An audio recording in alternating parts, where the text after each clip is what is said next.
came home last night and she looked at me real cool. She said, Albert, you ain't nothing but an overgrown fool. I'm gonna leave you, gonna leave you behind. I said, baby, let me tell you that a good fool is hard to find. Now, baby, if you leave me, it would hurt me to my soul. I just can't understand why, baby, any woman could be so cold. But a good fool is hard to find. Take a lesson from me, baby. A good fool is hard to find.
But a good fool is hard to find. Take a lesson from me, baby. A good fool is hard to find. Now listen to me, baby. I think you should be told when they made your daddy, somebody went and broke the mold. A good fool is hard to find. You take the lesson from me, woman. A good fool is hard to find. Look out.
Talk to my baby on the telephone. She said, stop what you're doing, son, and come on home. I can't hold on.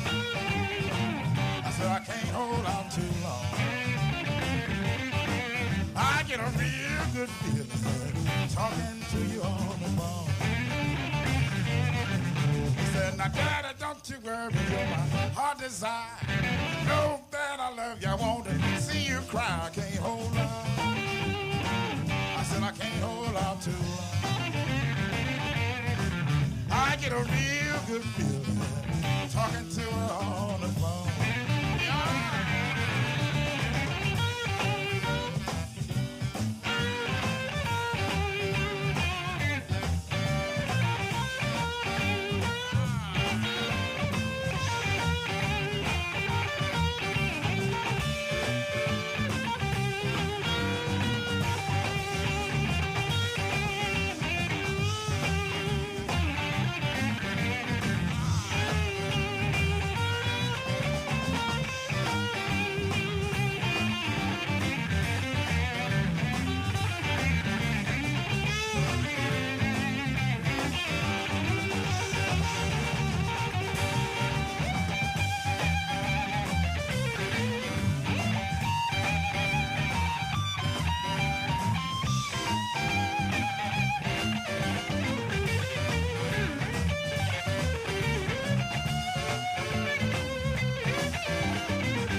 why. I know that I love you. I won't see you cry. I can't hold out.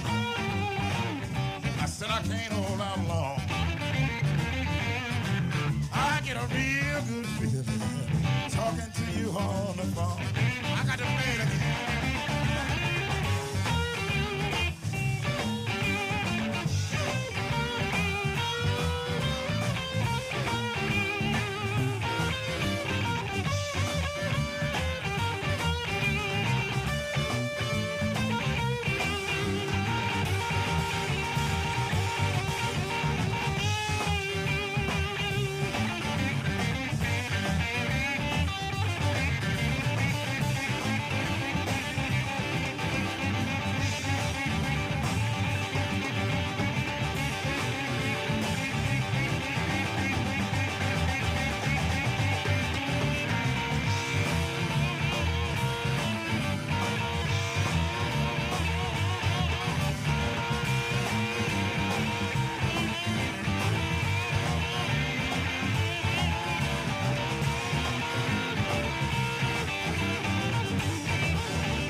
Morning, citizens of Tampa, City Council members. Tampa City Council will now come to order, May 20th, 2021 meeting.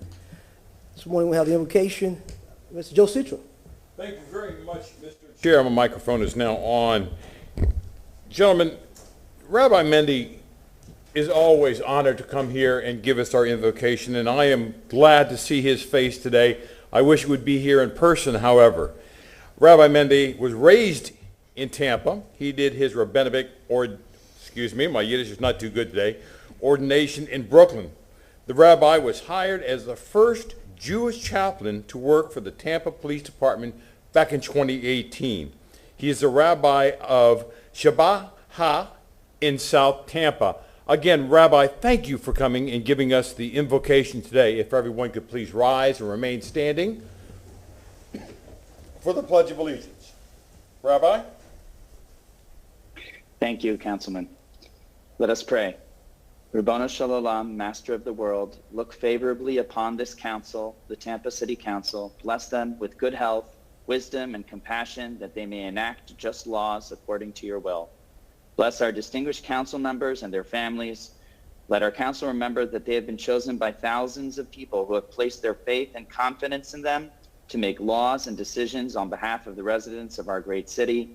Let us all recognize that they hold a God-given position, the performance of one of the 7 universal laws given to Noah, the father of all humanity, to ensure a peaceful and moral society governed by the rule of law. Bless our brothers and sisters in law enforcement and the military who constantly sacrifice for the freedoms we cherish. Protect them and return them safely to their families. Today, we find our homeland Israel in conflict with Hamas in Gaza. The loss of even one human life is an unfathomable tragedy, and today we mourn the loss of dozens of people who have died in this conflict.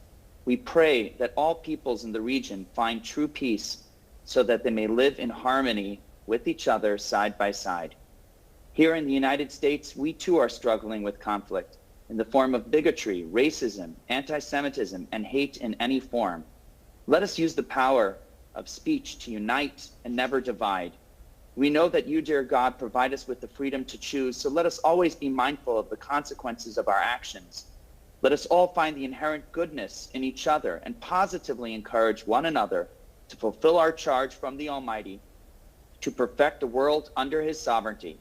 In this way, we can all bring light in place of darkness, redemption in place of despair, and happiness and peace to all who seek it.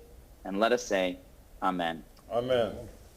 Pledge allegiance to the flag of the United States of America and to the republic for which it stands, one nation, indivisible, with liberty and justice for all. Thank you again, Rabbi. Thank you. Madam Deputy Clerk, roll call, please. Carlson. Here. Maniscalco. Here. Dingfelder. Here. Citro. Here. Vieira. Here. Miranda. Here. And Goose. Here. We have a physical quorum. Thank you, Madam Deputy Clerk. Mr. Shelby, you want to go with the public comment rules now, or you want me to go to the addendum and approval of the agenda? Thank you, Mr. Chairman. Good morning, members of City Council. Martin Shelby, the City Council Attorney. Today is Thursday, May 20th of 2021. We are here at Old City Hall at 315 East Kennedy Boulevard, still during the COVID-19 state of emergency, and this meeting is being conducted with a live in-person quorum of the City Council present in City Council chambers, as you've just heard. However, in response to the COVID-19 restrictions, members of the public are encouraged to participate virtually through video teleconferencing referred to by Florida statutes and rules as Communications Media Technology, or CMT. Today's meeting is being held in accordance with the emergency rules of procedure as adopted by Resolution number 2020-225 and as amended by Resolution number 2020-490 and Resolution number 2021-241. The public and the citizens of Tampa are able to watch, listen, and view this meeting on Spectrum Channel 640, Frontier Channel 15, and live streaming on the internet at tampa.gov/live stream. Now, the members of the public are able to virtually participate in multiple ways. For instance, one is by sending written comments by internet or web, or comments by email or U.S. mail. and to speak remotely during public comment using CMT, and also to participate using CMT available at Old City Hall. Now, with regard to speaking remotely, all that information is on the city's website, and you can access that by going to tampa.gov/city council, one word, and there you will find all the instructions. Now, in order to participate using CMT, you have to have a particular type of device. You cannot use a phone except for talking for public comment. If you're going to be participating in the quasi-judicial second readings today, you would need either a laptop, a tablet, or a desktop. But again, those instructions are available online. Now, those individuals who don't have access to a communications media device do have the option of participating via CMT, which is being made available to the public by the City of Tampa during today's meeting here at Old City Hall, 315 East Kennedy Boulevard, on the second floor. Now, please note that use of masks and social distancing inside this building are encouraged. Council, comments received specific to a public hearing will be heard when it appears on the agenda. And again, for written comments that are going to be submitted, there is a deadline to be able to submit them for council. And public comments received timely by mail, email, web, or CMT will be afforded equal consideration as if the public comments were made in person. One last word, please, to the public, that the chat function on the platform GoToMeeting is not to be used by the public to communicate to city council members. And I just want to make that clear. It's only to be used for technical issues. Please do not use the chat function to communicate anything other than technical issues. That being said, Mr. Chairman, I turn the meeting back to you, and I thank you. Thank you, Mr. Chairman. We have a lot of housekeeping this morning. Gentlemen, Mr. Shelby received a note, memorandum from Mr. Dingfelder on our consent agenda item for items number 15, 16, 38, and 40. Once those reviewed under staff reports, is that correct, Mr. Dingfelder? Yes, sir. If I can clarify my request on that. In regard to 15 and 16, I would just ask the committee chair for a separate vote on those two items. And in regard to item 38, I got my answer yesterday evening from Mr. Bennett and from Sal. And so I'm good on 38. You can strike that one. In regard to 40, this has to do with the scooters, and I'd like to move that to staff reports to go over their report before we re-up the scooters. I see Mr. Bennett was in the audience.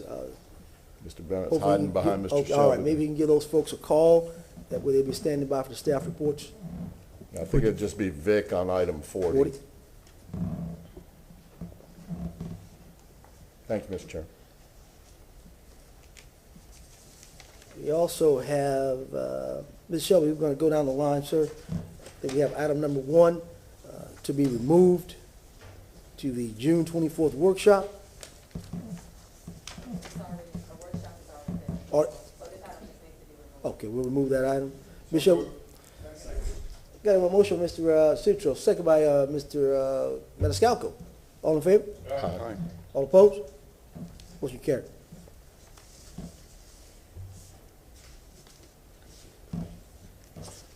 All right, let's go down the agenda here. Mr. Shelby, Yes, we sir. have a resolution for adoption for approval for appointments on May 6th. Yes, I can do that under new business, Mr. Chairman. I provided those resolutions to the clerk. All It's right. just ratifying what council has previously done, making their appointments.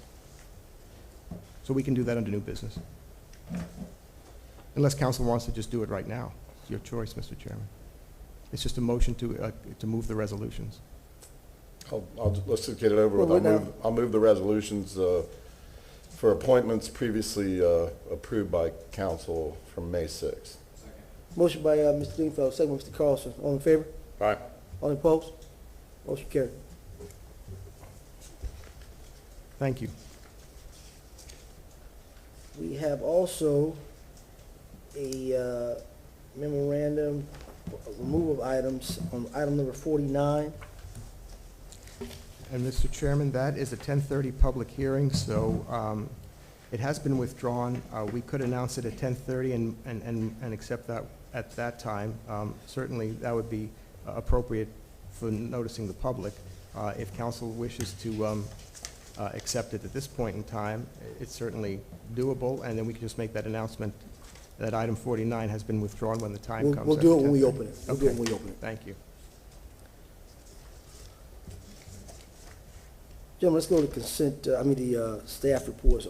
Want to make sure if anybody we need to release.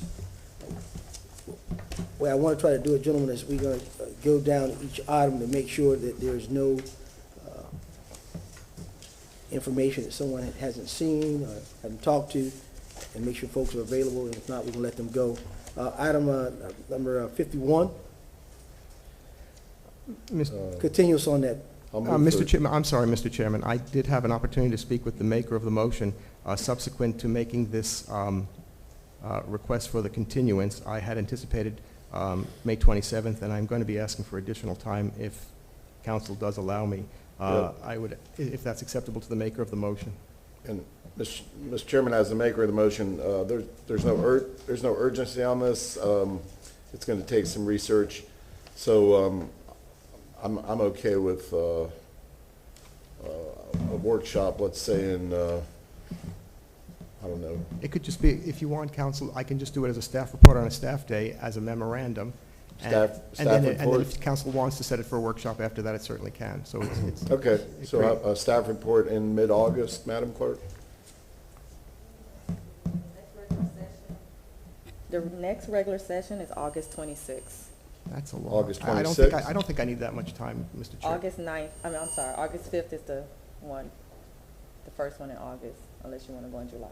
August 5th? That's right after our, well, I guess it's not right after our break. Mr. Okay. Chair, Mr. Dingfelder, if council wishes, I can do it sooner than that, if it's council's pleasure. Of course, you have the two-week break. I just want to remind council, the summer recess. If I may, Andrew, as I'm a deputy city attorney, I believe it's the June workshop, we may have the topics of prior to initiated text amendments Oh, on the agenda at another point. okay, let's double check that with the clerk. It makes sense to provide it with that. That'd be great. I think that's my. It is, it's working, isn't it? Thank you. Yes, you do have one scheduled for 9 a.m. concerning the Land Development Code amendment. That would be on June perfect for, 24th. that would be fine for June 24th, June 24th it is, 9 a.m. then? 9 a.m. Okay, thank you. I saw Mr. Miranda's hand, sir. Yes, sir, Mr. Chairman, I'd just like to go back a second on 52. What we just did was to send this to the legal department for review for discretion to hire and retain outside independent counsel. Am I correct? Mr. Chair, I think we have to finish 51. Yeah, we haven't finished 51 yet. We're still on 51. That's all right. Okay. Then we'll get to 52. So 51, my motion is June 24th at 9 a.m. Motion by Mr. Dingfelder, second by Mr. Carlson, all in favor? Aye. Any opposed? Thank you. Motion Sorry, carried. Mr. Miranda. You're good, sir. This shall we go to item number 52? If you want to, item 52, if you want to take that up now, it may be appropriate to take it up because it's also, there's a memorandum, if you see, from City Attorney Gina Grimes talking about the CRB. So that's really also now included in item 52, and it's also on the addendum as well. So if you want to hold that for discussion, I'm prepared to, to discuss it now, but if council wants to discuss it at the time you take up the items, that's also fine too. Mr. Carlson, you're recognized. Mr. Chair, with this and also the, sorry, we're getting feedback, but this and also the subpoena power issue, I think that we ought to set a date, and somebody can advise on a date, we ought to set a date like 6 months before the election to have a workshop on charter amendments. Like we've talked about how some of us on the Charter Review Commission didn't remember that we voted on the issue of the mayor approving committees that council set up and vice versa.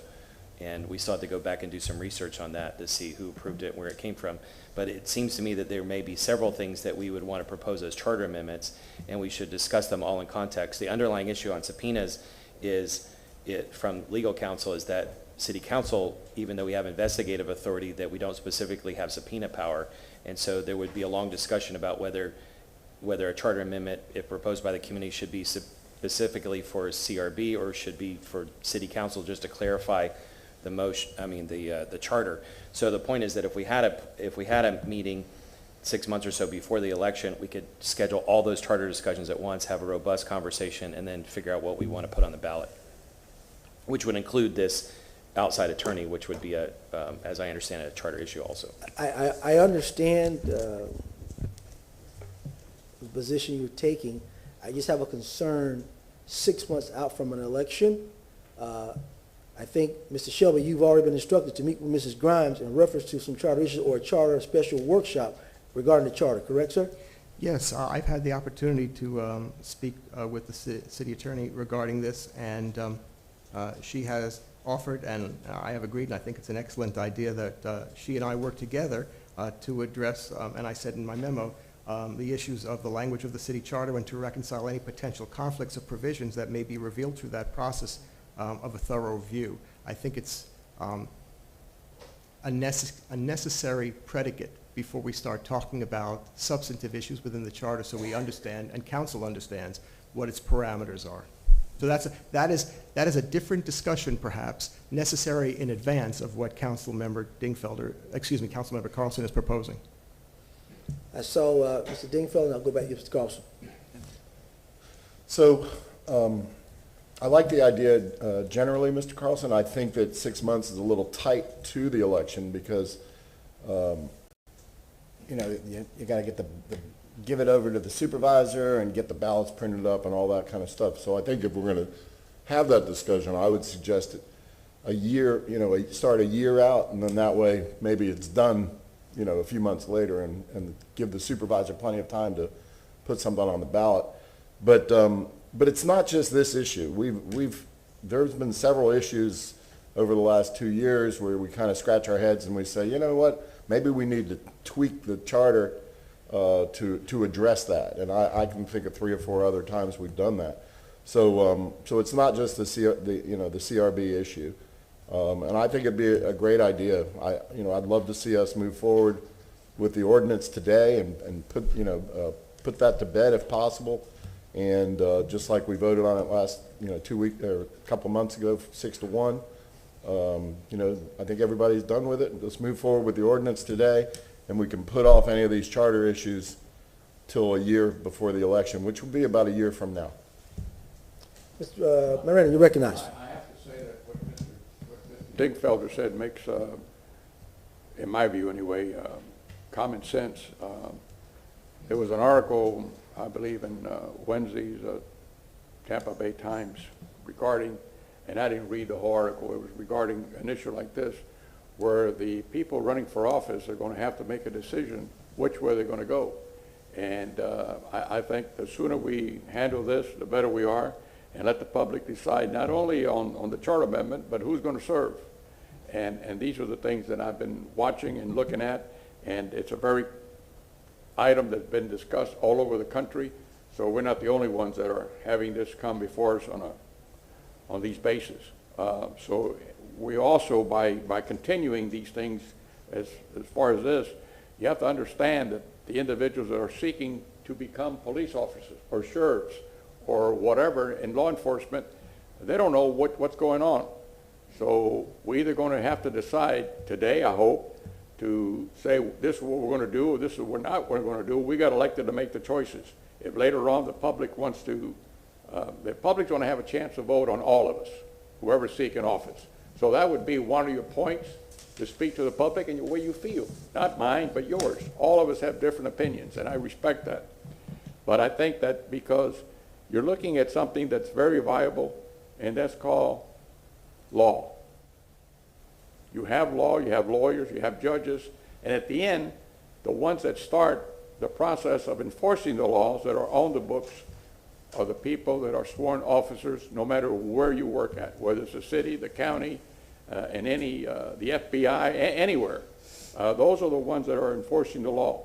So for the character of them to have the opportunity to make a decision in which way their life that they really want to be law enforcement officers, no matter where you're at, federal, county, state, or others, you're going to have to make a decision where they want to apply for a job or not apply for a job. I can tell you from what I've read, it's getting tougher and tougher to recruit individuals to go into law enforcement. And the reason is that they're judged on something that's 1/100th of a second decision that they have to make that you and I don't have to make. So these are the things that law enforcement are dealt with on a daily basis, and I think the public deserves to have something done. Thank you very much, Mr. Chairman. Mr. Vera, you're recognized. Thank you, Mr. Chair. And yes, I think that regardless where you stand substantively on these issues, hearing from City Council today before we begin to entertain a process on every issue, and I've come out on different sides of these issues, I just think makes sense before we begin a process. I think that has no relevancy to where somebody stands on it. Again, just talking about it before we begin a process, I don't think there's anything wrong with that. In other words, having this discussion when we look at the whole CRB issue today, look at it holistically, I think makes sense. So I'd agree with, if I'm reading everybody right, Councilman Miranda and Dingfelder on this issue, if I'm reading everyone right. Thank you. Ms. Carlson, you're recognized.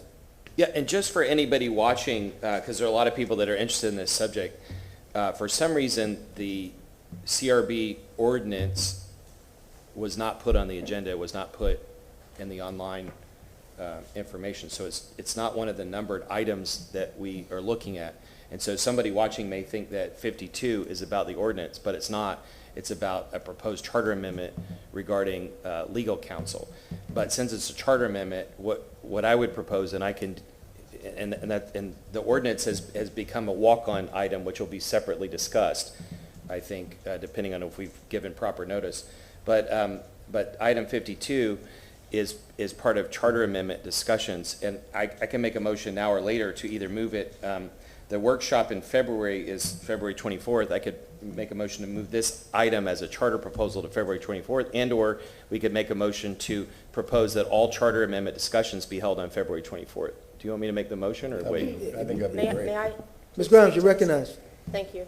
Gina Grimes, City Attorney. I just wanted to clarify something. Mr. Shelby and I did speak about this requested charter amendment, and our discussion was that charter amendments should be looked at holistically, not just piecemeal, where you amend one section of the charter without considering how it affects other sections of the charter. I think that's a good practice. I want to make clear, though, that I did not endorse holistically looking at the charter again, because that's in fact, as you well know, was the function of the Charter Review Commission that was just impaneled, and the charter amendments from the Charter Review Commission, and as Mr. Goods knows as well, Mr. Citro, those were on the 2018 ballot and were all approved. And I know you have concerns. All of you have expressed concerns to me about whether or not some of the changes that are now in the charter were actually discussed and voted upon. And I can assure you that I have, as well as Andrea Zellman, gone back not only and looked at the minutes from the Charter Review Commission, but we also listened to the audio tapes from all of the Charter Review Commission hearings. And then I want to remind you that in the end, you all did a summary. That summary of the charter amendments was presented to City Council and to the City Council attorney. Those were considered by the City Council at a workshop. They were reviewed again at the end of the workshop. Not every charter amendment got placed on the ballot. It was decided which ones would get placed on the ballot, and then they were subsequently put on the ballot. So I know that there was a concern expressed that some of these charter amendments aren't the same as what you recollected, but I can assure you, based on the review that we did, that they are in fact what you discussed, and they were vetted through several different hearing processes. Again, I'm just mentioning all that because the purpose of that Charter Review Commission was to look at the charter holistically, and it included citizens. All of you were citizens at the time, and you served on that committee, as did Andrea Zellman, Morris Massey, and several other people.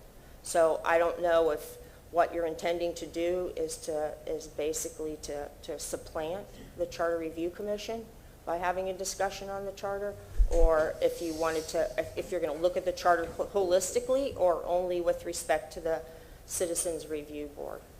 Ms. Carlson, you are allowed to rebut Mrs. I think, or no, not to rebut, but just to say, first of all, I don't think we should supplant the Charter Review Commission. I'm not suggesting that we reopen the whole charter.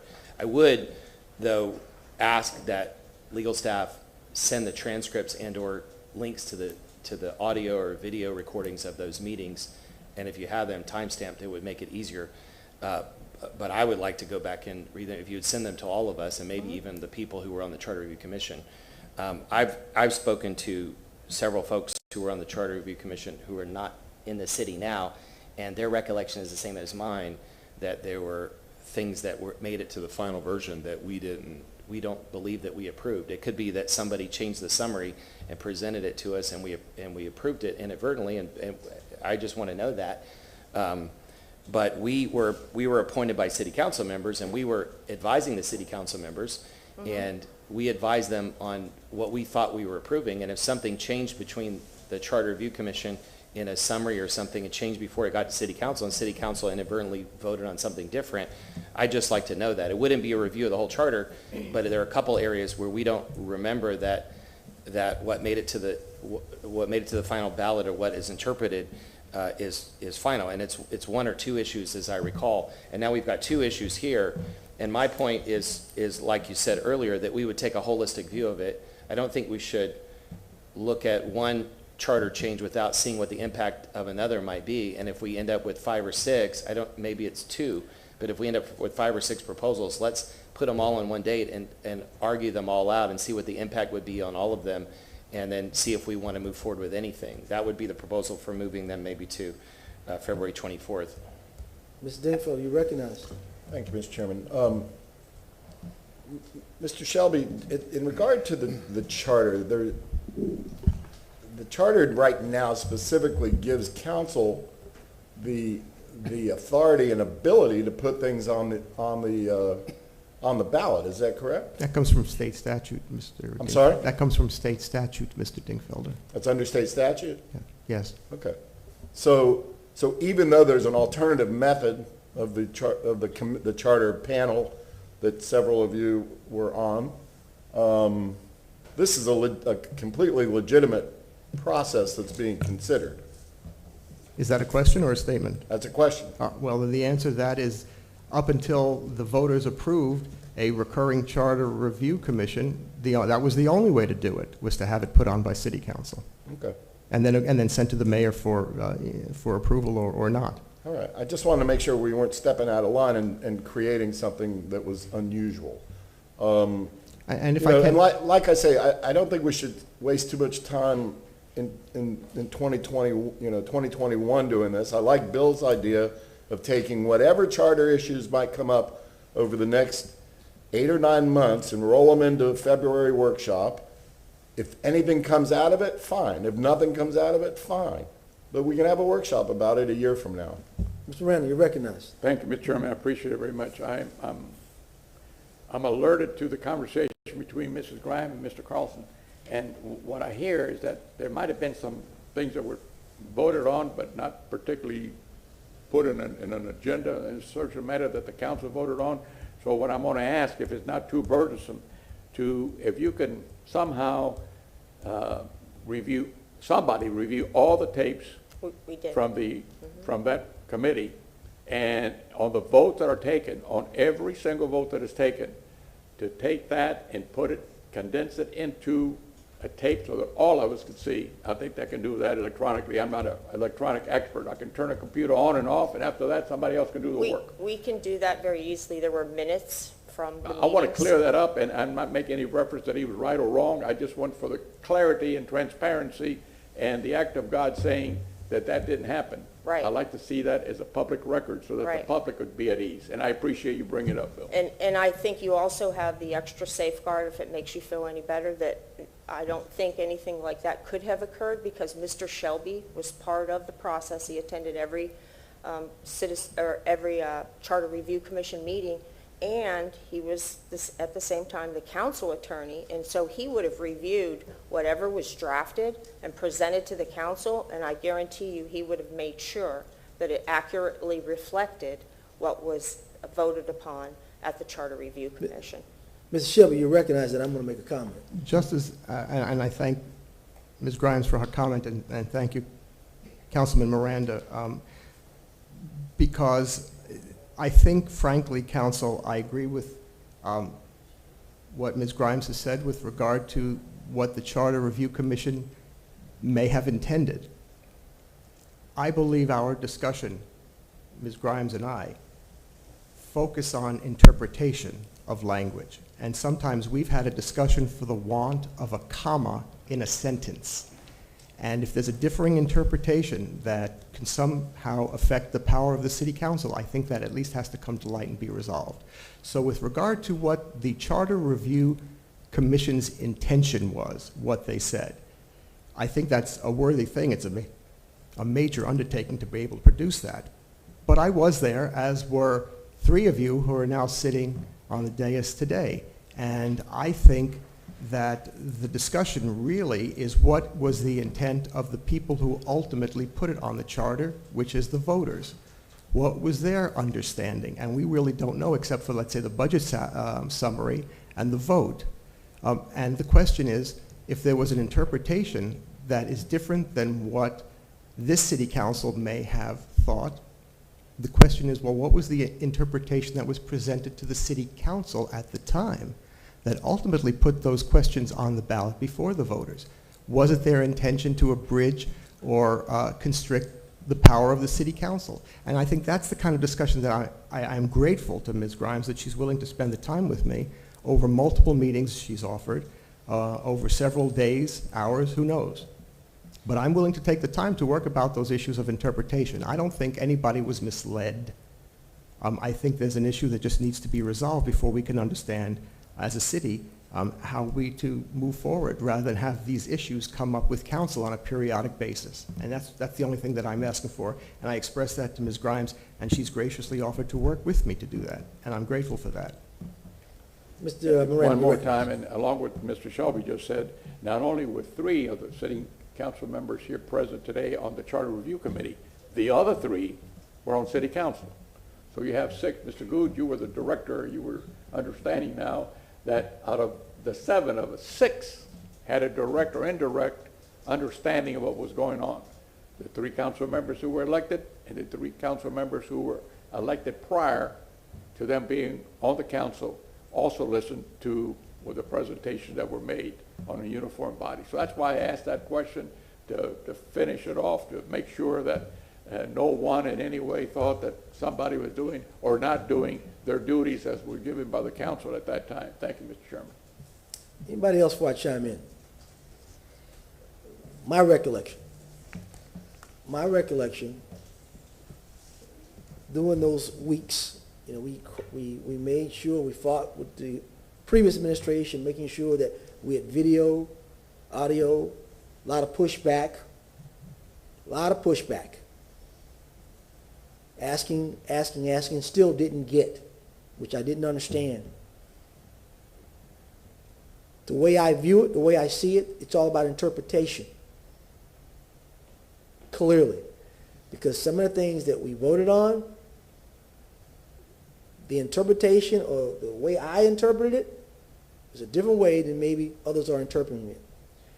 And I think that happened with the actual sitting council at that time. They were presented something, but I think the interpretation, what they read, or sometimes you just, here it is, we go with it.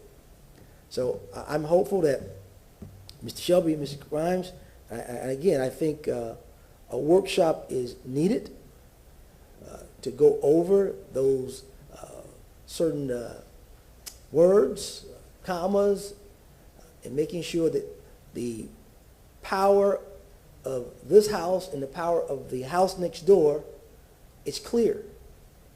And I think sometimes it's not clear. And that's where we come into these fights. I shouldn't use that word, but these decision-making decisions that gets everybody roused up of who has what authority. The charter needs to be clear of who has what authority. And I don't think a lot of it is very clear of the authority, because some of it overlaps each other.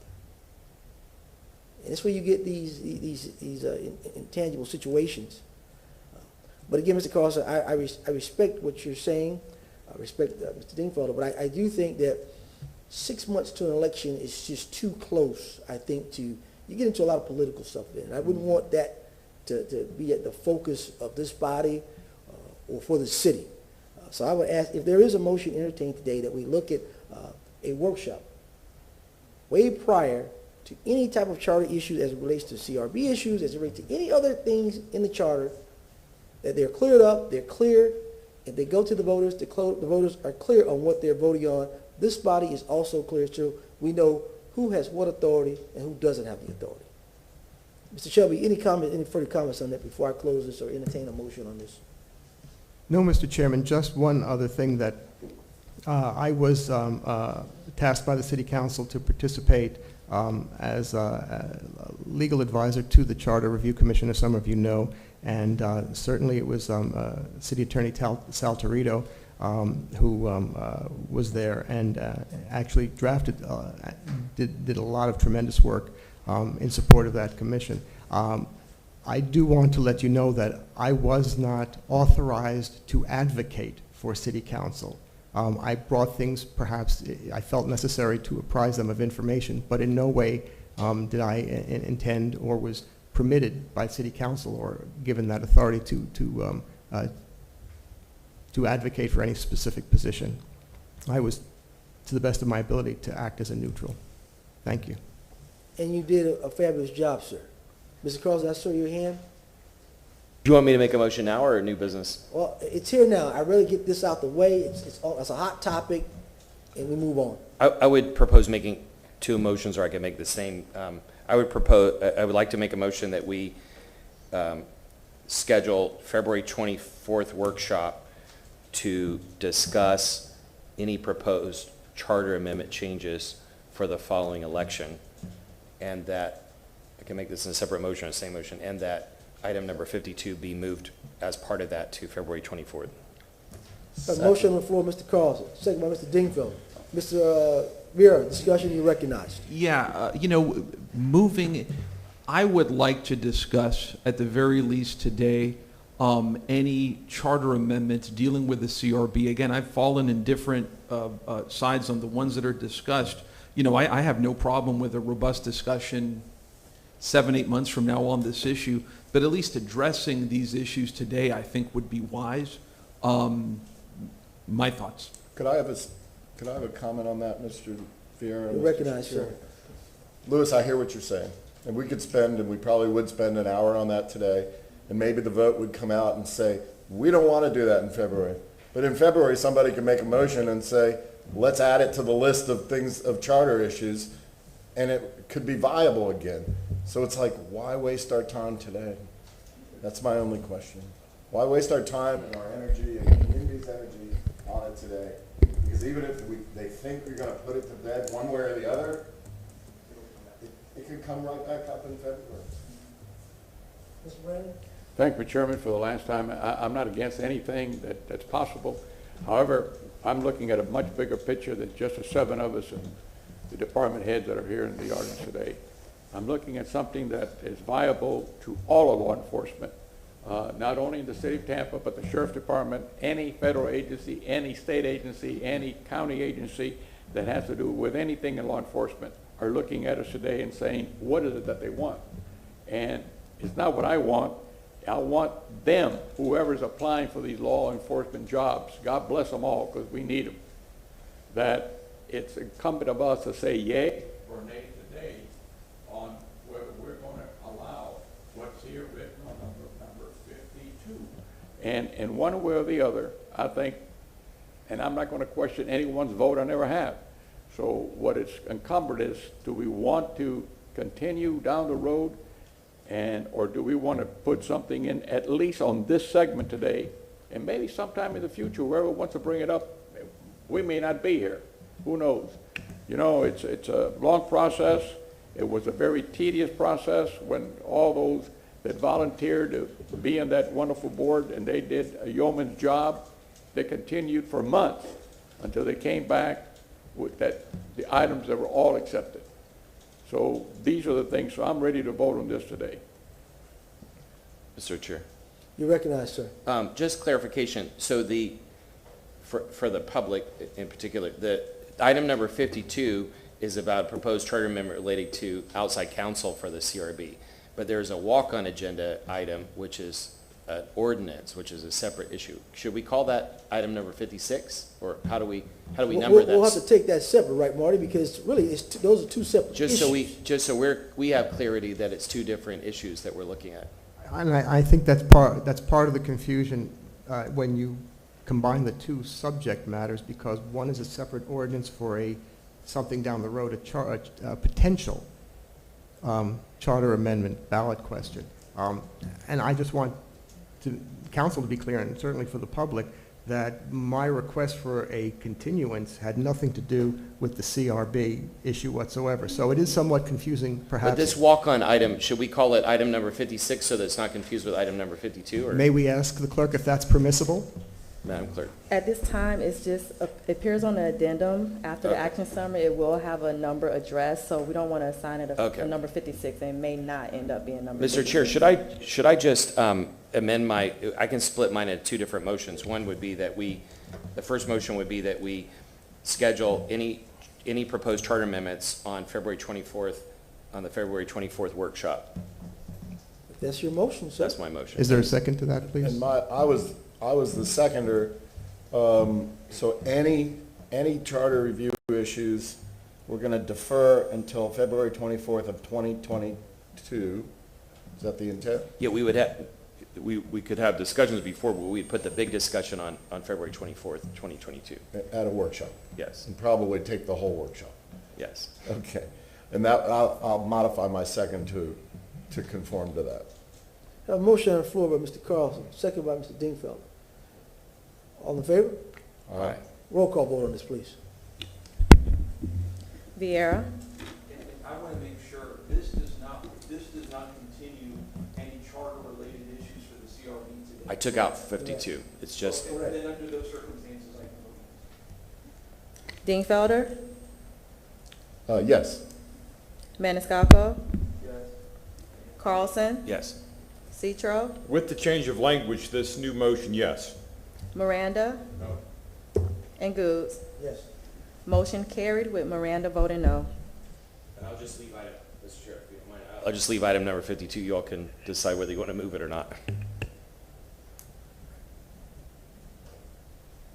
All right, item number 52 will be the actual ordinance for the CRB. Correct, Mr. Shelby? As it stands now, that and the addendum, certainly we can take it up then. No, and 52 put it is to not bed. the ordinance. So, no ordinance has been prepared, and there's been a request for a continuance from me.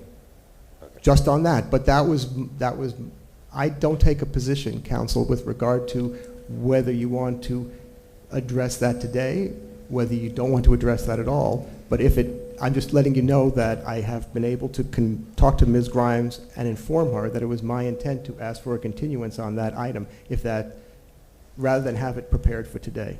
I'm confused because when I look at the walk-on sheet, it says, memorandum of Gina Grimes, first meeting, additional revisions to proposed ordinance, reference to item number, agenda 52, and that is the problem. This should have been a separate item in itself. Ms. Grimes? Yes, sir. Gina Grimes, City Attorney. What Mr. Shelby just mentioned was when he said the ordinance was not prepared, he meant the ordinance for the charter amendment. That's correct. Thank you. The other ordinance that includes all the other changes to the CRB code, the ordinance has been prepared for that item as well as the changes to the CRB code. And we are all prepared to address that matter. All right, So what item 52 is just requesting a continuance to prepare the charter amendment related to the CRB and independent counsel. That was a separate motion by council. And then we'll address the other motions when we get to the larger subject. Okay. Mr. Dingfelder?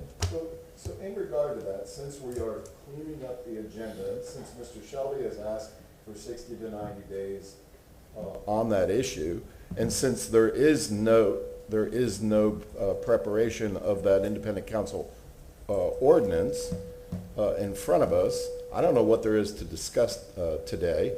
So why don't we grant Mr. Shelby's request to bring that back in 90 days? Or in the alternative, defer it until February 24th and consolidate it with Mr. Carlson's charter day. It's now your charter day, Mr. Carlson. That was my interpretation, that you were putting all this. All right, so I'm gonna make a motion just to tighten this up. Mr. Vieira, you're recognized. After Councilman Dingfelder. Okay, I'll make a motion, in consideration of Mr. Shelby's request for 60 to 90 days. Instead, we'll grant his request and defer item 52, as it's stated on the agenda, to defer it until February 24th, 2022 workshop. A motion for Mr. Dingfelder, second by Mr. Carlson. You're recognized, Mr. Vieira, then Mr. Thank Moran. you, Mr. Chair. I appreciate that, sir. I want to be clear about something, which is, in a way, we're creating a fiction here, which is we can discuss charter amendments at any given time. Councilman Carlson motioned, and I supported it, to have a day in which we can talk about prospective charter amendments. That's, we can do that at any time. To have a date set aside for that, I'm fine with that. But why preclude the discussion of charter amendments that deal directly with the issues that we're dealing with today? Again, I've fallen on different sides on the issues that we'll be talking about. I see no need to preclude that, and if it's something that moves forward, we can deal with it in February. I just think we're creating arbitrary fictions today, and that we should get moving with the meeting. My opinion. Thank you, sir. Mr. Chairman, if I may make a recommendation, I believe maybe it's best to hold this item until you talk about the issue entirely, and then you're viewing, at least with regard to this, you're doing it holistically. That would be my If recommendation. it's the will of council, I'll defer that motion and pull it for now. That's up to council. Thank you. Is that council's will, or you want to? No, I believe we ought to vote on it and let the public know where we All right, stand. I'm sorry, Mr. Miranda. I'm gonna withdraw my motion for now, and we'll just. I see a couple nods. Defer it till later. We'll defer it till later in the day.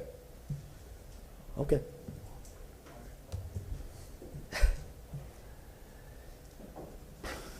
And I think, Mr. Carlson, you probably have to agree to. Yes, I agree.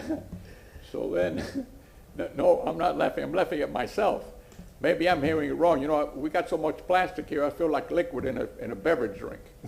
And it is what it is. And why defer something of the day that the 7 of us here now, maybe at lunch one of us don't come back for whatever reason, and we're one short or whatever. I'm not opposed to this. Listen, I'm not opposed to voting by myself or voting if I believe in something wholeheartedly. I'm not trying to be different. I'm not trying to be burdensome. I'm not trying to be contrary to anything. But these are important issues. Although it means little at the way it's written, but it means that everyone who's looking to become into law enforcement has to understand what's going on. And they have to apply and be vetted from the day they're born to the day they apply. And these are the difficult times that we're not looking at, that we need qualified people to continue to have the best, the brightest, and the sharpest, so that everything that's in law enforcement is settled and everybody understands their role and nobody goes beyond their role. And these are the things that I'm troubled with personally. And I'm not saying this is part of this, but it certainly is. When you're applying for a job, you should at least know where you're going to, what's there, what kind of laws, what you expect of me as a law enforcement officer. That's all, Mr. Chairman. Let me make sure I have this correct. We just voted on any charter issues to go to February 2022. So now before us, we have still this draft ordinance that talks about the retaining of the attorney. That is on your agenda, and the ordinance, that specific ordinance for the charter amendment, per my discussion with the city attorney, I told her I would be doing this request for a continuance to make it done holistically, because I think it's best practice. But I'm requesting a continuance, but if council chooses to resolve the issue today and take it off the table after hearing the discussion, or advancing it and then choosing a date, it can do so. But I'm just saying to you that with regard to the item itself, it seems like it's going to be a subject of discussion. So my suggestion is, if it can be resolved today with a different date or no date, then it could be, then that's what can happen. So basically, if we resolve it today, and somebody wants to bring it up in the 24th February 22 meeting, it comes back on the table. Is that my understanding, sir? Sure. I believe that's the consensus. I mean, any motion in February, could stand. What if 7 people wanted to bring it up in February? So I think to get this out of the way, because I believe it will probably come back anyway.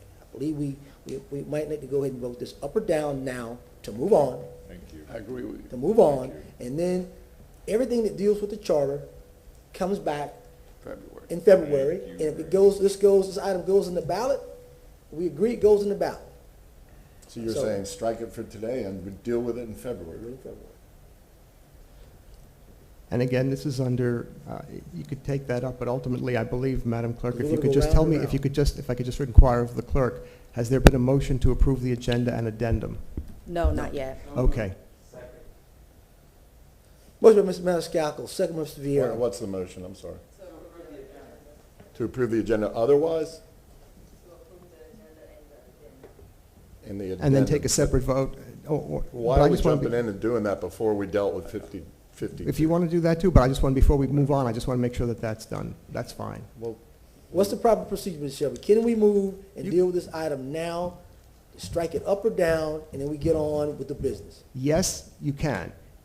But I'm also wanting to remind you that this right now is set for staff reports, and my understanding is that staff reports, unless council advances their meeting before lunch to be able to take it up, it's going to be taken up later on today. You haven't heard from staff about it. You haven't heard from the administration about it. If you want to do it today, at this point in time, and take it off the agenda, that's perfectly appropriate. and we haven't heard from the public on it. You haven't heard from the public, that's true. Well, Or staff, as Ms. Grimes just said. That's true. So go ahead. I'm sorry, Mr. Chairman. Ms. Viera, you recognize. I was just, again, this has no bearing on the merits of the issue. Why don't we take it up when the issue comes up and Yes. proceed with the meeting? That's all I'm saying. And I was okay with it. Yeah, let's, in my All right. opinion. All right, we'll move on. Thank you. 53 is going to be continued. Move to continue that to July 29th. Motion by Mr. Greenfield, second by Was that again? I'm sorry. All in favor? 53, July 29th.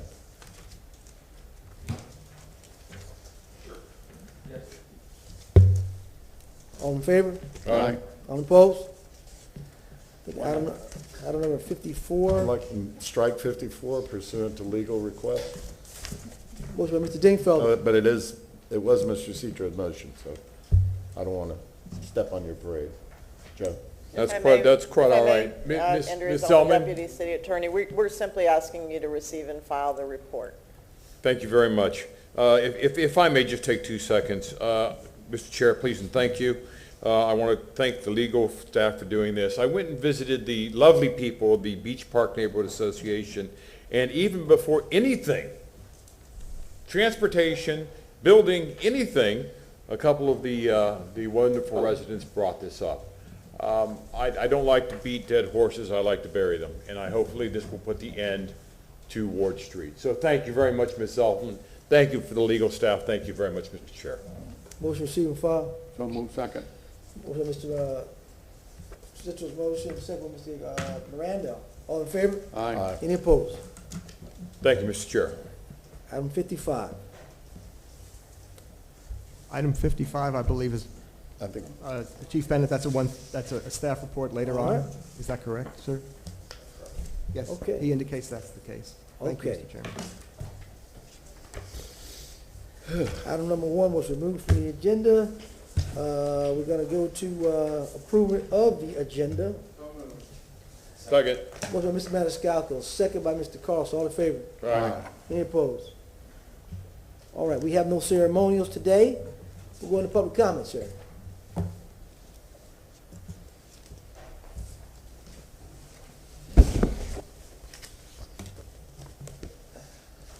How many we have downstairs, Ms. Celine?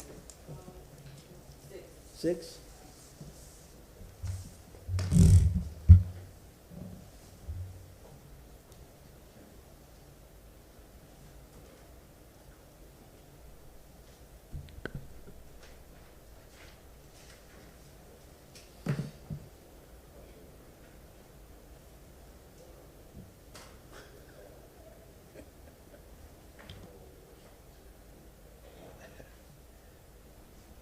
We got 4. Yes, sir. You state your name. Okay. Hey, I see me now. Okay. Good morning. My name is David Siminoff, and I'm a City of Tampa resident. I'm a homeowner, I'm a taxpayer, and I'm here to talk about the CRB. I know a lot of things are in flux, especially this morning. I know a lot of things are going to be rescheduled and talked about later, so I just want to make a couple of general comments. First of all, I want you to know the Greater Tampa chapter of the ACLU has nearly 5,000 paid members, and the state organization has over 180,000 paid members. These numbers show you that there are many people who are determined to create communities where all people are treated fairly under the law, can be heard, and enjoy equality.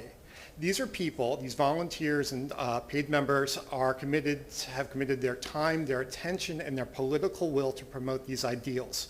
These people are informed, they're politically active, and they're paying attention to what's happening today and in the future and until the time when this is settled. Now, this discussion about creating a fully realized CRB has gone on for a long time, but really the goal has not changed. The CRB needs to have the authority, the power, and the tools to be truly accountable to the community and the full community. Nothing about giving a fully realized CRB will change or impair the ability of law enforcement to do its job. Now, we can state this with absolute certainty because there is nothing new or revolutionary about this. Things like adding an independent lawyer, giving subpoena power have been implemented throughout the state of Florida, and nowhere has it had a negative effect. So, in conclusion, we all know what needs to be done, even if it's not quite clear today when it's going to be done or the form it's going to take. But I implore you to take the next step, keep the momentum up, keep this moving in the right direction, and do not stop until we have a fully realized CRB. Thank you. Thank you, sir.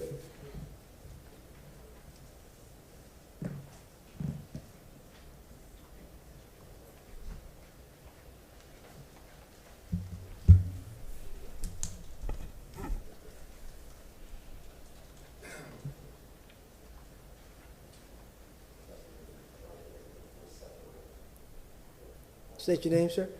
Mark Wolfson.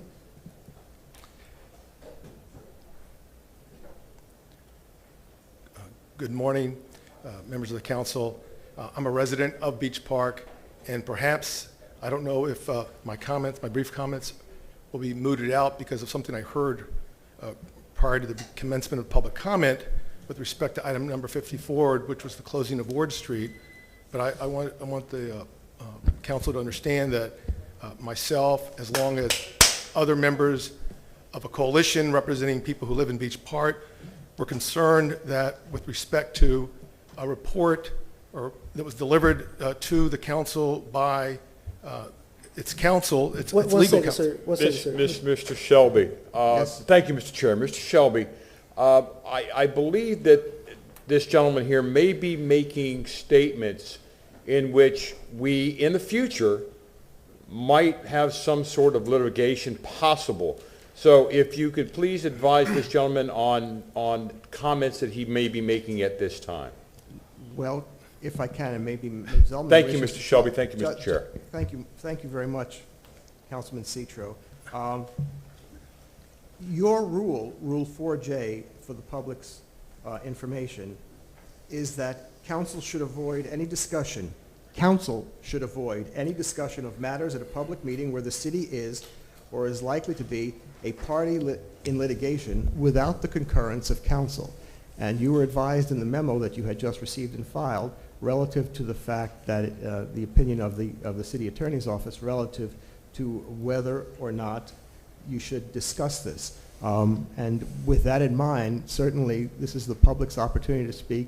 In what form or fashion it will or could come back to City Council at this point in time, I cannot say.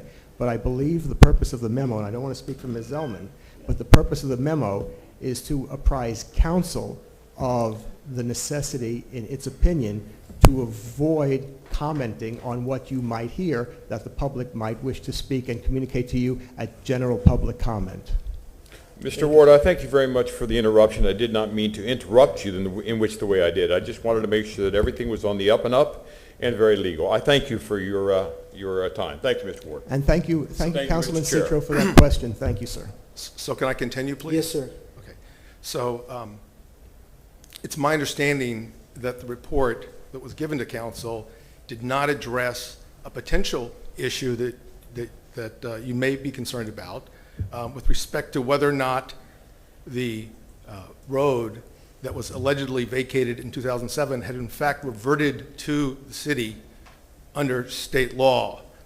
And the question is simply one of process about whether or not the city attorney, the city council, et cetera, evaluated that legal proposition. If they did and they came to a conclusion, so be it. The concern is, from our group, is that whether or not the city did its duty to evaluate that potential issue, that is a matter of law, because although it purportedly was vacated in 2007, this part of Ward Street, it wasn't until February of 2021 when barriers went up to block yet another access to the residents of Beach Park to Kennedy and provide better means of ingress and egress to its residents. So the concern is to raise the issue about whether or not an issue was considered. And that's why I'm here today, to speak on behalf of this group. Thank you, sir. Thank you.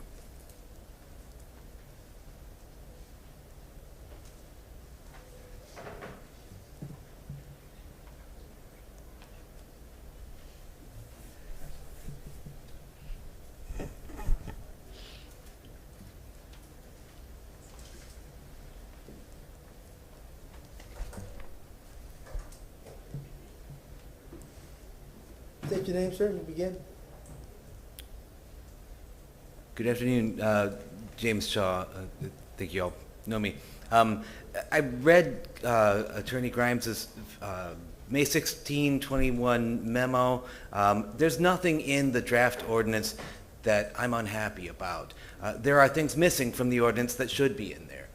If I have a civil case, if I'm suing somebody for $1, there's two things that I would get. I would get to have my own attorney who answers just to me, and I would also get to issue subpoenas to witnesses for copies of documents and recordings and testimony that serves my case. And it's not because my case is so important. The reason for that is so that everyone else can know that they live in a society where there are mechanisms to resolve difficulties, where you can't just go around breaching contracts and committing torts, and there's no remedies for that. The existence of a system that has meaningful remedies makes society run smoothly. So it's not just for me, it's for society. Isn't it just as important that the public knows that the tremendous power that is delegated by the city to the police officers is not being abused? They have the authority to conduct surveillance, the likes of which J. Edgar Hoover only ever dreamed, that things that couldn't have been imagined even 20 years ago are possible today. They have the ability to use clubs and tasers and non-lethal rounds and lethal rounds on people. That is tremendous power that you don't just give to someone without regulating it. And I know that you've heard it's because people don't like police, but you would not listen to someone who says we don't need the SEC because people just don't like stockbrokers, or we don't need to regulate the medical profession. Anyone who thinks we should just doesn't like doctors. Those are a child's understanding of the need for regulation. You don't give somebody tremendous power without keeping an eye on what they are doing with it, and it has to be meaningful. So if there's a car accident in front of my house, and I catch it on my doorbell camera, I have to give that to them. I can't withhold it because I like the person who caused the accident more than I like the person who was injured. But if instead of a car accident, it was a police officer shooting someone, and the public wanted to look at that video to determine whether or not that shot was justified or not, it shouldn't depend on the dumb luck of whether that happens in front of my house or in front of the house of a misguided person who believes that withholding that from the city is helping and supporting the police. Subpoena power is necessary, and it's not in the ordinance, and it needs to be there. If the city council won't put it there, the city council should at least let the voters have the opportunity to put it there. So at the same time as you started, Miami-Dade County and Daytona Beach started revising their ordinances. They're done now. Broward County and Gainesville didn't have a CRB. They created one. They started at the same time as you did. They're done now. Tampa is still working on it. And it's been working on it for a year now, and we just talked about moving to... Thank you, sir. Please finish what you started. Thank you.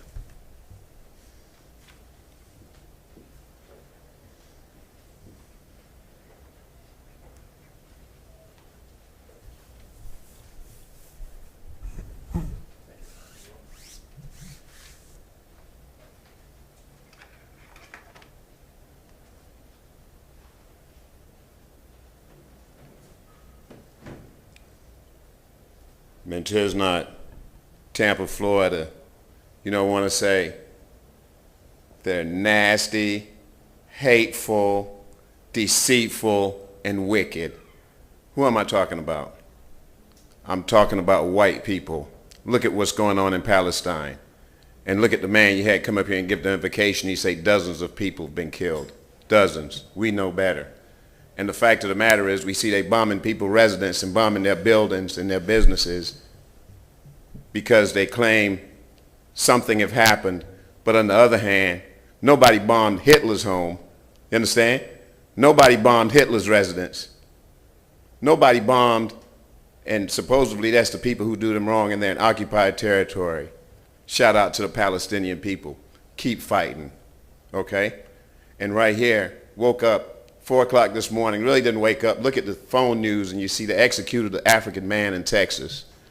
The night before they executed an African man in South Carolina. They released a video on that. And they're executing African people all over. They executed an African man who didn't want to go for a bond hearing. A mentally ill man who didn't want to go for a bond hearing. They executed him right in this prison cell. And they're executing African men, women, and children all over this world, and specifically all over this country. And they put it for us African people to see how you lynch African people. They don't put it to say, hey, we got to stop this and it's just wrong and something needs to be done about it. They put it to keep that scare tactic on us. And the problem, one of the problems with that is that we as African people and our so-called leaders have been begging the white folks for the wrong thing. We've been begging them for affirmative action. We've been begging them for housing. We've been begging them for go to their same school and integration and all that. But we as African people have to start standing up for our reparations, what's owed to $621 trillion for 621 years of suffering and oppression. And we have to start organizing. We have to start begging. If we want to beg, our leaders have to know. Orlando Goulds and others have to know. We have to start begging for a nuclear weapon. We African people need a black nuclear weapon in our hands. That's the only way we're going to get respected. That's the only way we're going to get recognized. And with a black nuclear weapon, I guarantee you, not one more African in the world, in the entire world, would be harassed, would be intimidated for a bicycle stop. Not one more African child would be expelled or suspended from any school anywhere in this world, period. Not one more African family would be harassed by the police talking about they smell smoke in your automobile and all the other nonsense. We African people, it's time for us to have a black nuclear weapon, a black bomb in our hands under our control. That's what we need. We don't need to beg for this other nonsense we be begging for. And the fact of the matter is, it's so insulting coming here because you know why? And talk to your security. Stop following me like I'm a child or I'm a criminal. City Council, talk to your security and tell them stop following me like I'm a child or I'm a criminal. Thank you. Thank you, sir.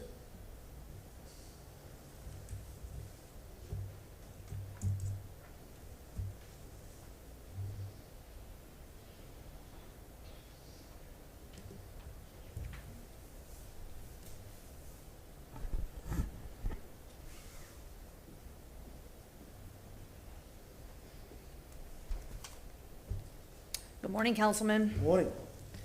President Darla Portman of the Tampa PBA. I represent 1,100 sworn, certified, active, and reserve officers for the city of Tampa. I'm also a city of Tampa police officer, and I have been. I'm going on my 19th year. I'm here today to talk to you about item number 52 and the CRB, and I know you all are aware of it. And we've been doing this for almost a year. The ACLU keeps moving the goalpost, keeps wanting to add extra things to it.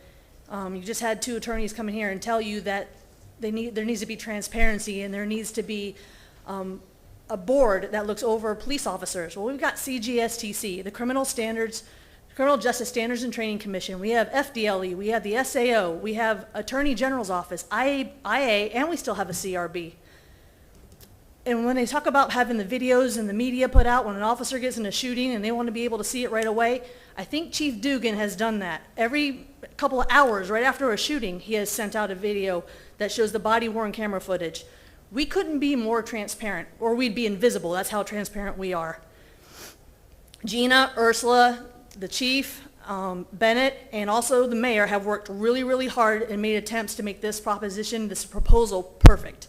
And it has. I'm not agreed with all of it, but we've come to a compromise. That's what a negotiation is. We've compromised, and let's give this a chance to work. Everybody wants to keep adding more and more to it. Why don't we give this actual proposal that we have now a chance? If it needs to be restructured or revamped later, we can bring it back in a couple of years, but give it a chance to work. You know, it's kind of funny how we talk about the makeup of the board, the 5-5-1 that was proposed, and I know that they don't want to do the 5-5-1, but that is an equal, unbiased board. When you make it 7-4, now you're leaning to a biased board, and we keep talking about police officers and bias training and everything like that. Well, we need our boards to be unbiased, and making them unbiased is making them 5-5-1. The attorney situation, this is the last thing I'm going to talk about. You guys have a city-appointed attorney, Marty Shelby, for you. He's doing a really good job. You guys you like him so much that he got a very generous raise that you proposed for him. How is that any different than the CRB attorney that is supplied by the city? It's their independent attorney. Marty Shelby speaks for you. He advises you, but he works for the city. He gets a City of Tampa paycheck, no different than the CRB. Listen, let's put this to bed today. Thank you. Thank you.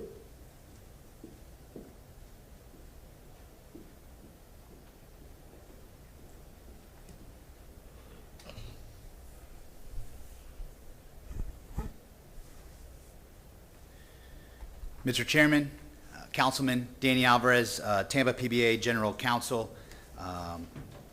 First of all, thank you for the time allowing me to be here and have this discussion. I want to commend Councilman Miranda for the courage to stand up for the City of Tampa police officer, because what he said and what his motivations are, even though he and I have not spoken, are spot on.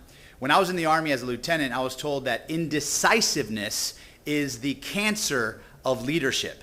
And what we have here is the constant kicking of a ball, which leads to indecisiveness, which is indecisiveness, and has us in the position that we are today.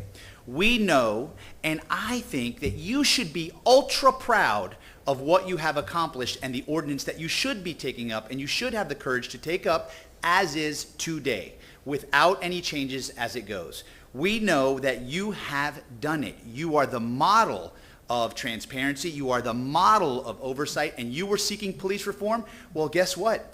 You got it. Every one of the stakeholders today and here has compromised. We were all in agreement coming into January, and by all, I mean everyone but the ACLU. What you saw today was a shakedown of typical purposes, and I say that reluctantly because I admire the ACLU. I love what they stand for when it comes to civil rights. But what you see here today is each one of you is getting pressured by someone who has given nothing with people who have given everything. And by people, I mean, quite complicitly, the city, the mayor, the police, the union that represents those police, and you know what? Even the CRB members themselves. They are ready to get to work. You wanted it, you got it. Let's talk about two things really quickly. Your independent attorney, and Darla hit it right on the money. Marty Shelby is a phenomenal attorney, but nobody questions his independence and his ethics or his ability to counsel each and every one of you and give you the best advice possible. His paycheck is the City of Tampa. Gina has done a phenomenal job bifurcating one of her attorneys and assigning that person to the CRB. No one will ever question that person and say, are you independent enough to give legal counsel? Because you know what? That's a Florida bar complaint. And I'm sure my legal license is the same as everyone else's, and they told me that whoever pays me isn't who my client is. Who my client is who I owe the duty. On top of that, we've got to learn about we got to talk about the composure of the board. We understand about equality, and that's what we're looking for. We're looking for a diversity of equality. The mayor gets her voice, the council gets their voice, and then you know what we put? We put the NAACP as the civil rights leaders. They get one of their voice. We're all on board for this. What the police is asking for is decisiveness, yes sir, and your support. Thank you so much, and have a great day.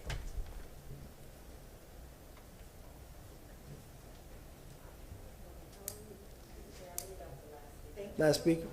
No more speakers at this time. Thank you. We'll go to the other phone calls. How many? Good morning. The first speaker was Jennifer Tolhurst. Jennifer did not phone in to participate, so we're going to move on to the next speaker, which is Jean Strawmeyer. Jean, if you're on the line, please unmute yourself, and you have 3 minutes to speak. Hello, everybody. How are you today? Good morning. Good morning. Okay, so you guys all probably received, I sent my weekly update on my opinions. Not that my opinions matter, but I do believe when I send those that, you know, it represents a better portion. And I submit questions to y'all that I hope y'all do answer. I know a couple of y'all have answered me when it's appropriate. Anyway, so today's agenda items I had scheduled, there was the one which is being moved. There was a couple on these brownfields. Now brownfield is now the new buzzword for let's build more apartments somewhere and, you know, we'll pay to clean it up. These guys say they're going to pay to clean it up, but most people might not realize they get paid back for doing it. So it's a tax incentive to build more apartments, or that's what I've seen so far. I haven't seen any use for a public purpose. Item number 42, talking about a local sales tax. So now we're going back into another way to bring in a sales tax. I totally am against that, and I think a lot of other people are, and we're going to be naysaying on that one. I think that the city needs to live within their means constantly, and I think we need to relook at any government spending of the city right now based on, you know, everybody else has been shut down. Small businesses need to, you know, rebound, and I don't think the city should be spending a bunch of money that, you know, that we the people just had not been able to gain for ourselves due to shutdowns.